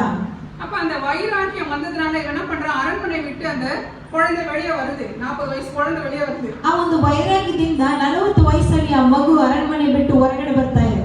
வெளியில வந்த பேருக்கு 40 வருஷம் அந்த வனாந்தரத்திலே இந்த வருஷம் இன்னொரு 40 வருஷம் வளருது. 40 ವರ್ಷ ಬಂದ ಮೇಲೆ ಇನ್ನೊಂದು 40 ವರ್ಷ ಮರುಭೂಮಿಯಲ್ಲಿ ಬೆಳೀತಿದ್ದಾನೆ. 40 வயசு அரண்மனையில வருது, வனாந்தரத்துல அடிமையா இருக்கிறவங்க மத்தியில காடுகளிலும் மலைகளிலும் போய் ஒரு 40 வருஷம் 80 வயசு அப்படி இல்லையா, 240. 40 ವಯಸ್ಸು ಅರಣ್ಮನೆ ಜೀವಿತ, 40 ವಯಸ್ಸು ಮರುಭೂಮಿಯ ಜೀವಿತ, ಕಾಡಿನಲ್ಲಿ ಬದುಕ್ತಿದ್ದಾರೆ. அப்பதான் ஆண்டவர் அவரோடு கூட இடைப்படுறாரு. இஸ்ரவேலை உன் மூலமா தான் என்ன பண்ண போற, அடிமையா இருக்கக்கூடிய இஸ்ரவேலை உன் மூலமா தான் என்ன பண்ண போற, ரட்சிக்க போறாரு. ಆಗ ದೇವರು ಆತನ ಸಂಗಡ ಮಾತನಾಡ್ತಿದ್ದಾರೆ, ದಾಸತ್ವದಲ್ಲಿ ಇರುವ ಆ ಒಂದು ಇಸ್ರಾಯೇಲ್ ಜನರನ್ನು ನಿನ್ನ ಮುಖಾಂತರ ನಾನು ರಕ್ಷಿಸುವೆನು. மோசஸ் பத்தி இன்னும் நிறைய சொல்லலாம். நான் இங்க பெண்ணை பத்தி பேசணுன்றதுனால நான் இதோட முடிச்சுக்கிறேன். ಮೋಶೆಯ ಕುರಿತು ಅನೇಕ ಮಾತನಾಡಬಹುದು, ನಾನು ಆ ಸ್ತ್ರೀನ ಕುರಿತು ಮಾತಾಡಕ್ಕೆ ಇದರೊಂದಿಗೆ ನಾನು ಮುಕ್ತಾಯಗೊಳ್ತೇನೆ. அதுக்கப்புறம் ஒரு தலைவராக இஸ்ரவேல் ஜனங்க 6 லட்சம் ஜனங்களை ரட்சிக்க இவர் தலைவராக ஏற்படுத்துறார் ஆண்டவர் அவரை. ಇಸ್ರಾಯೇಲ್ ಜನರು 6 ಲಕ್ಷದ ಪುರುಷರುಗಳು ಮಾತ್ರ ಇರುವ ಅವರಿಗೆ ಈತನ ನಾಯಕನಾಗ್ತಾನೆ. இல்லையா, ஒரு அடிமைத்தனத்துல இருக்கக்கூடிய அந்த குழந்தை அரண்மனைக்கு போகுது. அரண்மனைக்கு வாழ்க்கை விட்டு வனாந்தரத்துக்கு வருது. வனாந்தரத்திலிருந்து கர்த்தர் அந்த குழந்தை என்ன பண்றாரு, ஒரு தலைவனாக, ஒரு அவ்வளோ பெரிய ஜனத்தை, ஒரு 4 பேர் 5 பேர் மேய்க்கிறதுக்கு நம்ம தலைவலிக்குது, எனக்கு டென்ஷன் ஆயிடுது, என்னால முடியலன்னு சொல்றோம். ஆனா அந்த 6 லட்சம் ஜனங்க அவருக்கு கொடுத்த ஒரு போராட்டம் இருக்குது. ஐயோ அப்பா, நினைச்ச பயமா இருக்குது. அப்படிப்பட்ட ஒரு தலைவன் ಒಂದು 4-5 ಜನರಿಗೆ ನಾವು ನಾಯಕರಾಗಬೇಕಂದ್ರೆ ನಮಗೆ ತಲೆನೋವು. ಆದ್ರೆ ಮೋಶೆ ನೋಡ್ರಿ, 6 ಲಕ್ಷ ಪುರುಷರಿಗೆ ಮಾತ್ರ ಆತ ನಾಯಕನಾಗಿದ್ದಾನಂದ್ರೆ ಎಷ್ಟು ತಲೆನೋವು ಅವರಿಗೆ ಇದ್ದಿರ್ಬೇಕು. இந்த தலைவர் யார் மூலமா உருவாகிறாரு? ಈ ನಾಯಕನು ಯಾರಿಂದ ರೂಪಿಸಲ್ಪಡುತ್ತಿದ್ದಾನೆ? சொல்லுங்க கொஞ்சம். யார் மூலமா? ಯಾರ ಮುಖಾಂತರ? கேட்கல சரியா? ಸರಿಯಾಗಿ ಕೇಳಿಲ್ಲ. மிரியாம் மூலமா இல்ல, அந்த சின்ன குழந்தை மூலம். இந்த சின்ன குழந்தை யோசிச்சிருக்கலாம், நான் சின்ன குழந்தையா இருக்கிறேன், இந்த குழந்தைய அம்மா அப்படியே ஆத்துல விட்டுட்டாங்க, இது எப்படி பிழைக்க போறது இல்ல, இதை அடிச்சுட்டு போனா போட்டோம், ஒருவேளை இந்த குழந்தைய காப்பாத்த போய் இந்த பார்வோன் ராஜா வந்து நம்மளையும் கொண்டு போட்டா என்ன பண்றதுன்னு சொல்லிட்டு பயந்துனேன். இது வீட்டுக்கு ஓடி போயிருந்தா இந்த தலைவன் உருவாயிருப்பானா? ನೋಡ್ರಿ, ಆ ಒಂದು ಹೆಂಗಸು, ಇದು ಚಿಕ್ಕ ಮಗು, ಇದನ್ನ ನೋಡಕ್ಕೆ ಹೋಗಿ ಫರೋನ್ ನನ್ನನ್ನು ಕೊಂದಾಗ್ಬಿಟ್ರೆ ನಾನು ಏನ್ ಮಾಡ್ಲಿ ಎಂಬುದಾಗಿ ಆ ಒಂದು ಚಿಕ್ಕ ಮಗು ಆ ರೀತಿ ಎನಿಸ್ಲಿಲ್ಲ. அப்படி யோசனை பண்ணியிருந்தா தலைவன் உருவாகி இருக்க மாட்டான். ಆ ರೀತಿ ಆ ಚಿಕ್ಕ ಮಗು ಯೋಚನೆ ಮಾಡಿದ್ರೆ ಒಂದು ನಾಯಕನು ಉಂಟಾಗಿರ್ಲಿಲ್ಲ. இஸ்ரவேல் ஜனங்களுக்கு ரட்சிப்பு கிடைக்கிறது ரொம்ப கடினமான. ಇಸ್ರಾಯೇಲ್ ಜನರಿಗೆ ರಕ್ಷಣೆ ಸಿಕ್ಕಿರುವುದು ಕಠಿಣವಾಗ್ತಾ ಇತ್ತು. அப்ப இந்த சகோதரனுக்கு ஒரு பாதுகாப்பை அந்த சிறிய பெண் என்ன பண்றா, கொடுக்கிறார். ಆ ಸಹೋದರನಿಗೆ ಒಂದು ರಕ್ಷಣೆ ಈ ಚಿಕ್ಕ ಹುಡುಗಿ ಕೊಡ್ತಿದ್ದಾಳೆ. ஒரு பெரிய தலைவனுக்கு பாதுகாப்பு அந்த சிறிய பெண் தான் கொடுக்கிறார். ದೊಡ್ಡ ನಾಯಕನಿಗೆ ಆ ಚಿಕ್ಕ ಹುಡುಗಿನೇ ರಕ್ಷಿಸಿದ್ದು. அப்ப ஒவ்வொரு இந்த 4 காரியங்களை பார்த்து நம்ம ஒவ்வொரு காரியத்திலையும் பார்க்கும்போது ஒவ்வொரு விதமான ரட்சிப்பு, ஒவ்வொரு விதமான பாதுகாப்பு, 4 ಕಾರ್ಯವನ್ನು ನಾವು ನೋಡಿದ್ದೇವೆ. ಒಂದೊಂದರಲ್ಲಿ ಒಂದೊಂದು ರಕ್ಷಣೆಯೂ ಇತ್ತು, ಅದರಲ್ಲಿ ಕಾಪಾಡಲ್ಪಟ್ಟಿದ್ದು ಇತ್ತು. இந்த மிரியாம் வந்து எவ்வளோ சின்ன வயசா இருந்தாலும் அவங்களுக்கு அந்த அம்மா ஒருவேளை அவங்க அம்மா சொல்லி மோசஸ்க்கு எப்படி சொல்லி வளர்த்துப்பாங்களோ அதே போல தான் அந்த பெண் பிள்ளைக்கும் துணிவையும் தைரியத்தையும் இரட்ட குணத்தையும் பாசத்தையும் அந்த பிள்ளை மேல ஒரு பரிவையும் என்ன பண்ணிருப்பாங்க, ஏற்படுத்தி கொடுத்திருப்பாங்க. ಆ ಒಂದು ಮಿರಿಯಮನ ತಾಯಿ ಹೇಗೆ ಮೋಶೆಯನ್ನು ಬೆಳೆಸಿದ್ಲೋ ಅದೇ ಪ್ರಕಾರನೇ ಆ ಮಿರಿಯಮ್ಮಿಗೆ ಹೇಳಿರ್ತಾಳೆ, ಕನಿಕರ ಅಂದ್ರೆ ಏನು, ಪ್ರೀತಿ ಅಂದ್ರೆ ಏನು, ಧೈರ್ಯ ಅಂದ್ರೆ ಏನು ಎಂಬುದಾಗಿ ಆ ಒಂದು ತಾಯಿ ಮಿರಿಯಮ್ಗೆ ಕೂಡ ಹೇಳಿ ಸಾಕಿರ್ತಾಳೆ. அந்த தைரியம் அந்த மகளுக்கு அந்த சின்ன பிள்ளைக்கு இருந்ததுனால தான் பெரிய தலைவனை உருவாக்க முடியும். ಆ ಒಂದು ಧೈರ್ಯ ಚಿಕ್ಕ ಮಗುವಿಗೆ ಇದ್ದಿದ್ದರಿಂದನೇ ಒಂದು ದೊಡ್ಡ ನಾಯಕನು ಉಂಟಾದನು. ஆமா, ஒரு சின்ன காரியம் இருந்தாலும் பெரிய காரியமா இருந்தாலும் தேவன் நம்மளோட கூட இல்லைன்னு சொன்னா நம்மளால எந்த காரியத்தையும் செய்ய முடியாது. ಚಿಕ್ಕ ಕಾರ್ಯವಾಗಲಿ ದೊಡ್ಡ ಕಾರ್ಯವಾಗಲಿ ದೇವರು ನಮ್ಮ ಸಂಗಡ ಇಲ್ಲ ಅಂದ್ರೆ ನಾವು ಏನು ಮಾಡಕ್ಕೆ ಆಗಲ್ಲ. முதலாவது பார்த்தோம், யோபுடைய பெண் பிள்ளைகளுக்கு அவங்க சகோதரர் மத்தியில பாதுகாப்பு. ಯೋಬನ ಆ ಸ್ತ್ರೀ ಮಕ್ಕಳಿಗೆ ಸಹೋದರ ಮಧ್ಯದಲ್ಲಿ ಒಂದು ರಕ್ಷಣೆ. அந்த அசுத்த ஆவி பிடிச்ச குறி சொல்ல ஏவுகிற அந்த பெண்ணுக்கு சமுதாயத்துல ஒரு பாதுகாப்பு. ಆ ಕನಿ ಹೇಳುವ ಅಶುದ್ಧ ಆತ್ಮವುಳ್ಳ ಆ ಒಂದು ಸ್ತ್ರೀಗೆ ಸಮುದಾಯದಲ್ಲಿ ರಕ್ಷಣೆ. கானானிய ஸ்திரீயுடைய மகளுக்கு அந்த சரீரத்துல ஒரு பாதுகாப்பு. ಕಾನಾನಿಯ ಸ್ತ್ರೀಯ ಮಗಳಿಗೆ ಶರೀರದಲ್ಲಿ ಸ್ವಸ್ಥತೆ. அதே போல இந்த சிறிய பெண் மூலமா ஒரு தலைவனுக்கு பாதுகாப்பு. ಒಂದು ಚಿಕ್ಕ ಹೆಂಗಸು ಹುಡುಗಿಯ ಮುಖಾಂತರ ಒಂದು ನಾಯಕನಿಗೆ ರಕ್ಷಣೆ. ஆமா, பெண் பிள்ளைகள் மூலமா நம்ம நிறைய ஒரு 4 விஷயங்களை கற்றுக்கணும். பெண் பிள்ளைகளுக்கு தேவன் வந்து கொடுக்கிற அந்த ஞானத்தை போல கர்த்தர் நமக்கும் ஞானத்தை கொடுத்துருக்கிறாரு. நம்ம ஞானத்தை நம்ம சரியான முறையில பயன்படுத்தும் போது நாமும் நம்முடைய குடும்பமும் நம்முடைய சமுதாயமும் நல்ல ஒரு பாதுகாப்பு இருக்குன்னு சொல்லிட்டு நான் இந்த நேரத்தில் வலியுறுத்த விரும்புகிறேன். ಹೆಣ್ಣು ಮಕ್ಕಳನ್ನು ನಾವು ಸರಿಯಾದ ರೀತಿಯಲ್ಲಿ ನಾವು ಸಾಕಬೇಕಾದ್ರೆ ಈ ಸಮುದಾಯದಲ್ಲಿ ಅವರು ಕೂಡ ಧೈರ್ಯವಾಗಿ ಬೆಳೀತಾರೆ. வினோதினி சொன்ன டைம் கிட்ட வந்துட்டேன்னு நினைக்கிறேன் நான். சரி, என்னை பத்தி ஒரு சின்ன சாட்சி சொல்லிடுறேன். எங்க சர்ச்சு ஜனங்க நிறைய பேர் இருக்காங்க. என்னை பற்றி எல்லாருக்கும் எங்க சர்ச்சில் இருக்கிறவங்களுக்கு தெரியும் என்னை பத்தி. ನನ್ನ ಕುರಿತು ಒಂದು ಚಿಕ್ಕ ಸಾಕ್ಷಿಯನ್ನು ಹೇಳ್ತಾರೆ. ನನ್ನ ಸಭೆಯದವರಿಗೆ ಅನೇಕರಿಗಿಲ್ಲ, ಅನೇಕರಿಗೆ ಕೆಲವರಿಗೆ ಗೊತ್ತಿರಬಹುದು. உட்கார்ந்து செல்விக்கு என்னை பத்தி எல்லாமே தெரியும். ಇಲ್ಲಿ ಕುಳಿತಿರುವ ಸೆಲ್ವಿ ಸಹೋದರಿಗೆ ನನ್ನ ಕುರಿತು ಎಲ್ಲ ಗೊತ್ತಿದೆ. A to Z ಎಲ್ಲ ಗೊತ್ತವರಿಗೆ. சரி, ஆனால் தெரியாதவங்க சொல்லணும்ல, அது ತಿಳಿದೇ ಇರೋರಿಗೆ ಹೇಳ್ಬೇಕಲ್ವಾ. நான் தமிழ்நாட்டில் பிறந்து வளர்ந்து திருமணமாகி இங்கே திருமணம் ஆச்சு. திருமணமாகி ரொம்ப ஃபாஸ்ட்டாக சொல்ல போகிறேன், எனக்கு டைமில். அதனால மொத்தத்தில் நான் சொல்லி மொல்லமாக சொன்னால் இன்னொரு ஒரு 4 அவர் தேவை. திருமணம் ஆகி நான் இங்கே பெங்களூர் வந்தேன். பெங்களூரில் என்னுடைய திருமணம் ஆன பிறகு என்னுடைய வாழ்க்கை நல்லா போயிட்டு இருந்துச்சு. அப்படியா?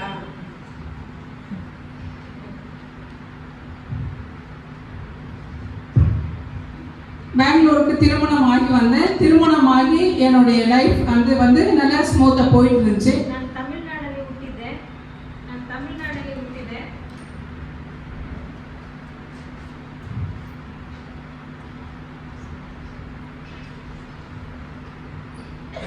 ನನಗೆ ಮದುವೆ ಆಗಿ ನಾನು ಬೆಂಗಳೂರು ಪಟ್ಟಣಕ್ಕೆ ಬಂದೆ.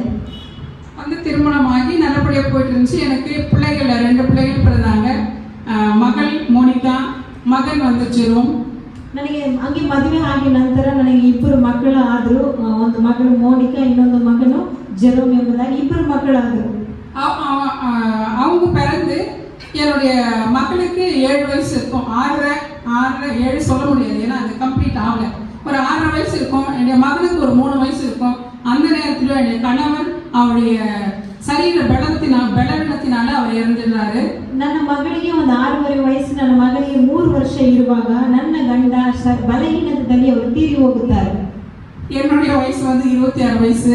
ನನ್ನ ವಯಸ್ಸು 26 ವಯಸ್ಸು. ನನ್ನ கணவர் இருக்கும்போது, ನನ್ನ ಯಜಮಾನರು ಸಾಯುವಾಗ ನನಗೆ 26 ವಯಸ್ಸು. 26 வயசுல கல்யாணம் கூட பண்ணாம வேலை செய்யுமா, சம்பாதிமா, வீட்டுல நிறைய பிரச்சனை இருக்குது, அது சரி பண்ணணும்ன்றோம். ಈಗ ಕೂಡ 26 ವಯಸ್ಸುವರೆಗೂ ಹೆಣ್ಣು ಮಕ್ಕಳಿಗೆ ಮದುವೆ ಮಾಡಿದ್ರೆ ಕೆಲಸಕ್ಕೆ ಹೋಗಮ್ಮ, ಇದೆಲ್ಲ ತೀರಿಸಮ್ಮ ಅಂತ ನಾವು ಹೇಳ್ತೇವೆ. நான் 26 வயசுல விடவாகி என்னுடைய பிள்ளைகளை வளர்க்கக்கூடிய ஒரு பெரும் பொறுப்பு என் கையில வந்துச்சு. 26 ವಯಸ್ಸಲ್ಲಿ ನಾನು ವಿಧವೆಯಾದೆ. ನನ್ನ ಮಕ್ಕಳನ್ನು ಸಾಕುವ ಒಂದು ದೊಡ್ಡ ಜವಾಬ್ದಾರಿ ನನ್ನ ಮೇಲೆ ಬಿತ್ತು. என்னுடைய கணவர் இருக்கும் வரைக்கும் நான் வீட்டு விட்டு வெளியில போனதே கிடையாது. கன்னடா சுத்தமா தெரியாது. கன்னடா என்னன்னு எனக்கு தெரியாது. ನನ್ನ ಗಂಡ ಇರುವಾಗ ನಾನು ಮನೆ ಬಿಟ್ಟು ಆಚೆನೆ ಹೋಗ್ಲಿಲ್ಲ. ಇನ್ನೊಂದು ಕನ್ನಡ ಭಾಷೆನೂ ನನಗೆ ಗೊತ್ತಿರಲಿಲ್ಲ. எங்க வேலைக்கு போய் என்னுடைய வேலையும் என்னால செய்ய முடியாது. வேலையும் எனக்கு செய்ய அந்த அளவுக்கு வெளியில போய் யார் இடத்துல என்ன கேட்டு எந்த இடத்துல வேலை செய்யணும் எனக்கு தெரியாது. முதலாவது வெளியில போகவே தெரியாது. ಹೊರಗಡೆ ಹೋಗಿ ಯಾರ ಹತ್ರ ಏನು ಕೇಳಲಿ, ಏನು ಕೆಲಸ ಮಾಡಿ, ಮೊಟ್ಟ ಮೊದಲಾಗಿ ಹೇಳ್ಬೇಕಂದ್ರೆ ಹೊರಗಡೆ ಹೋಗಕ್ಕೆ ಭಯ ನನಗೆ. ஆமா, மோசைய நடுக்கடல ஆத்துல விட்ட மாதிரி நான் நடுக்கடல்ல விழுந்த மாதிரி இருந்துச்சு. ಮೋಶೆಯನ್ನು ಹೇಗೆ ನದಿಯಲ್ಲಿ ಬಿಟ್ಟರು ಅದೇ ಪ್ರಕಾರ ನಾನು ಕೂಡ ಅದೇ ಅನುಭವದಲ್ಲಿ ಇದ್ದೆ. ஆமா, நடுக்கடல்ல விட்ட ஒரு சூழ்நிலை நான் தள்ளப்பட்டேன். ಆ ಸಮುದ್ರದಲ್ಲಿ ಬಿಟ್ಟಿರುವ ಒಂದು ಪರಿಸ್ಥಿತಿಯಲ್ಲಿ ಇದ್ದೆ. அதுக்கு பிறகு நான் எப்படியாவது பிள்ளைகளை வளர்க்கணுமே அப்படின்னு சொல்லிட்டு வெளியில போக ஆரம்பிச்சேன். ಹಿಂಗಾದ್ರೂ ಮಕ್ಕಳನ್ನು ಸಾಕ್ಬೇಕೆಂಬುದಾಗಿ ಹೇಳಿ ಹೊರಗಡೆ ಬಂದೆ. வெளியில போய் ஸ்கூல்ல போய் தேடி ஏதோ ஒரு ஸ்கூல்ல வேலை கிடைச்சிச்சு. அந்த ஸ்கூல் மூலமா நான் என்னுடைய பிள்ளைகளை வளர்க்க ரொம்ப குறைவான சம்பளத்துல குடும்பத்தை நடத்த வேண்டிய ஒரு சூழ்நிலை. ಆ ಸ್ಕೂಲಲ್ಲಿ ಹೋಗಿ ಒಂದು ಕೆಲಸ ಸಿಕ್ಕಿತ್ತು. ಒಂದು ಚಿಕ್ಕ ಆದಾಯದಲ್ಲಿ ನನ್ನ ಮಕ್ಕಳನ್ನು ಸಾಕಿದ್ದೆ. பிள்ளைகளை படிக்க வைக்கிறது கூட அந்த சம்பளம் பத்தாது. ಮಕ್ಕಳನ್ನು ಓದಿಸುವುದಕ್ಕೂ ಆ ಆದಾಯ ಸಾಕಾಗ್ಲಿಲ್ಲ. ஆனா என் பிள்ளைகளை நான் இங்கிலீஷ் மீடியம் தான் படிக்க வச்சேன். ನನ್ನ ಮಕ್ಕಳನ್ನು ಇಂಗ್ಲಿಷ್ ಮೀಡಿಯಂ ಅಲ್ಲಿ ನಾನು ಓದಿಸಿದ್ದೆ. குறைவான சம்பளம், ಚಿಕ್ಕ ಸಂಬಳ.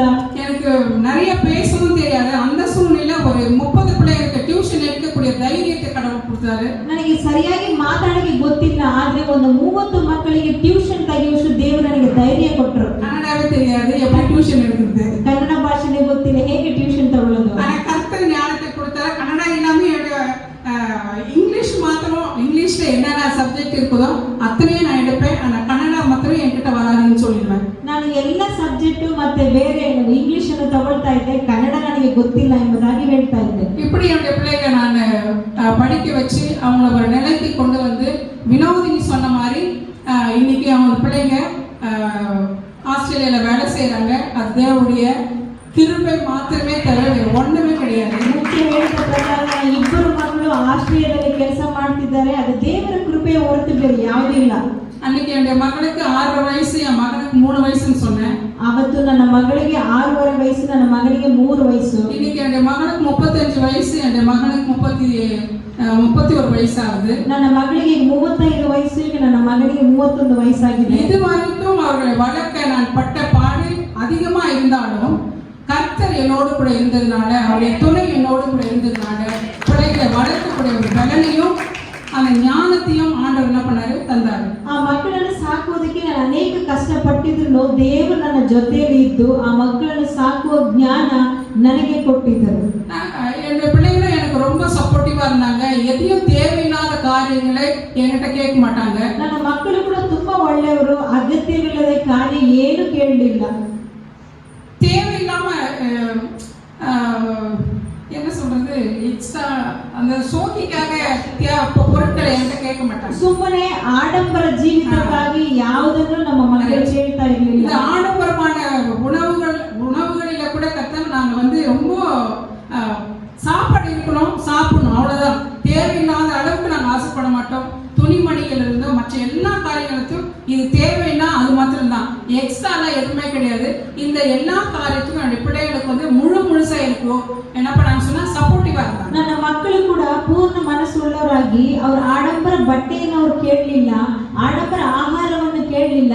ಹೊಟ್ಟೆಗೆ ಆಹಾರ ಬೇಕು, ಹಾಕೊಳ್ಳಿಗೆ ಉಡುಪು ಬೇಕು, ಅಷ್ಟೊಂದು ಮಾತ್ರ ಕೇಳ್ತಿದ್ರು. இப்படியா கடவுளை எங்களை வழி நடத்தி அவங்களை படிப்பதற்கும் அவங்களை வளர்க்கறதுக்கும் அவங்களுடைய கடவுளுடைய காரியத்துல அவங்களை வழி நடத்துவதற்கும் தேவன் எனக்கு ஞானத்தையும் கிருபையும் அவருடைய ஒத்தாசை எங்களோடு கூட இருந்ததுனால இன்னைக்கு ஆண்டவர் இந்த நிலைமையில கர்த்தர் எங்களை கொண்டு வந்து வச்சிருக்கிறாரு. ನೋಡ್ರಿ, ದೇವರು ನನ್ನ ಜೊತೆಯಲ್ಲಿ ಇದ್ದು ಆತನ ಸಹಾಯ ನನಗೆ ಸಿಕ್ಕಿದ್ರಿಂದ ದೇವರು ಈ ಸ್ಥಾನದಲ್ಲಿ ನಮ್ಮನ್ನು ನಿಲ್ಲಿಸಿದ್ದಾರೆ.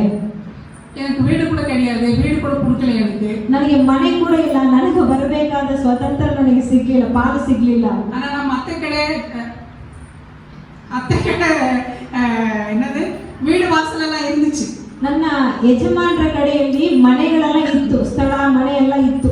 ஆனா எனக்கு அதுல இருந்து ஒரு ரூபாய் கூட எனக்கு பங்கு கிடைக்கல. ನನ್ನ ಯಜಮಾನರ ಕಡೆಯಿಂದ 1 ರೂಪಾಯಿ ಕೂಡ ನನಗೆ ಪಾಲು ಸಿಗ್ಲಿಲ್ಲ. இன்னைக்கு எனக்கு சொந்த வீடு இருக்கு. ಇವತ್ತು ನನಗೆ ಸ್ವಂತ ಮನೆ ಇದೆ. என் பிள்ளைங்க வேலைக்கு போன பேரு கிடையாது, அவங்க படிக்கிற வயசுலயே சின்ன வயசுலயே வீடு கட்டினேன். ನನ್ನ ಮಕ್ಕಳು ಕೆಲಸಕ್ಕೆ ಹೋಗಿ ನಂತರ ಮನೆಯಲ್ಲ, ಆ ಮಕ್ಕಳು ಓದುವಾಗನೇ ಒಂದು ಮನೆಯನ್ನು ಕಟ್ಟಿದ್ದೆ. வீடு கட்டி இன்னைக்கு 3rd ஃப்ளோர் வரைக்கும் அந்த வீட்டுல நாங்க வாழ்ந்துட்டு தான் இருக்கிறோம். இன்னும் 3 ಮಾಡಿ ಮನೆಯನ್ನು ನಾವು ಕಟ್ಟಿ ಆ ಮನೆಯಲ್ಲಿ ನಾವು ಬದುಕಿದ್ದೇವೆ.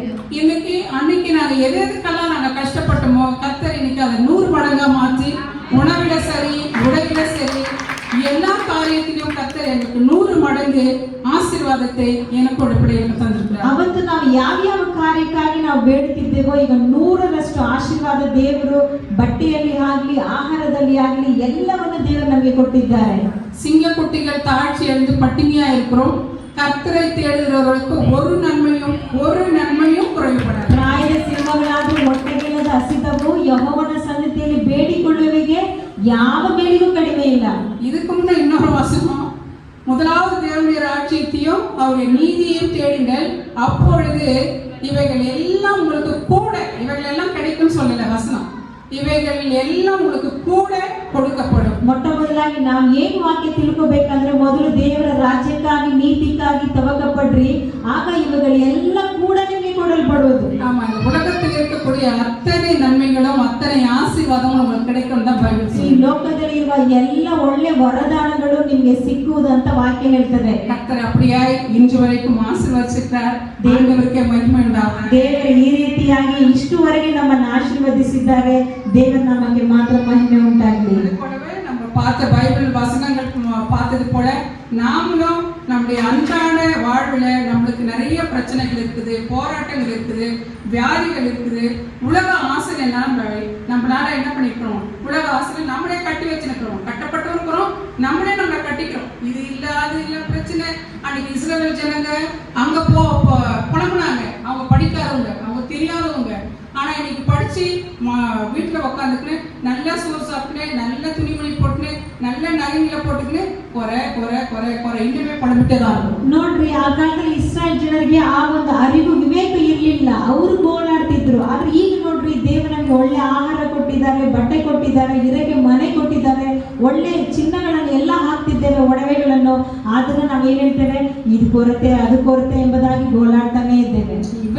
இப்படிப்பட்ட இந்த பிரச்சனைகள் விடுதலை பெறணும், நம்மளுக்கு ஒரு நல்ல பாதுகாப்பு, நம்ம பார்த்த பைபிள் வசனங்கள்ல அவங்களுக்கு கிடைச்ச பாதுகாப்பு நம்மளுக்கு கிடைக்கணும்னு சொன்னா நாமளும் நம்முடைய அன்றாட வாழ்க்கையில ஒவ்வொரு நாளும் ஆண்டவருடைய பாதத்துல உட்கார்ந்து பாதுகாப்பை பெற்றுக்கொள்ளணும். ಈ ರೀತಿಯಾಗಿ ಜನರಿಗೆಲ್ಲ ರಕ್ಷಣೆ ಸಿಕ್ಕಿತ್ತಲ್ಲ, ಹಂಗೆ ನಮ್ಮ ಜೀವಿತದಲ್ಲಿ ರಕ್ಷಣೆ ಸಿಗ್ಬೇಕಾದ್ರೆ ಅನುದಿನದ ಜೀವಿತದಲ್ಲಿ ನಾವು ದೇವರಲ್ಲಿ ಪ್ರಾರ್ಥಿಸಬೇಕು, ಆತನ ವಾಕ್ಯವನ್ನು ಓದಿ ಧ್ಯಾನಿಸಬೇಕು. நம்ம ஒவ்வொருவரும் ஜெபிப்போம், ஜெயம் பெறுவோம். ನಾವು ಒಬ್ಬೊಬ್ಬರು ಪ್ರತಿಯೊಬ್ಬರು ಪ್ರಾರ್ಥಿಸೋಣ, ಜಯ ಹೊಂದೋಣ.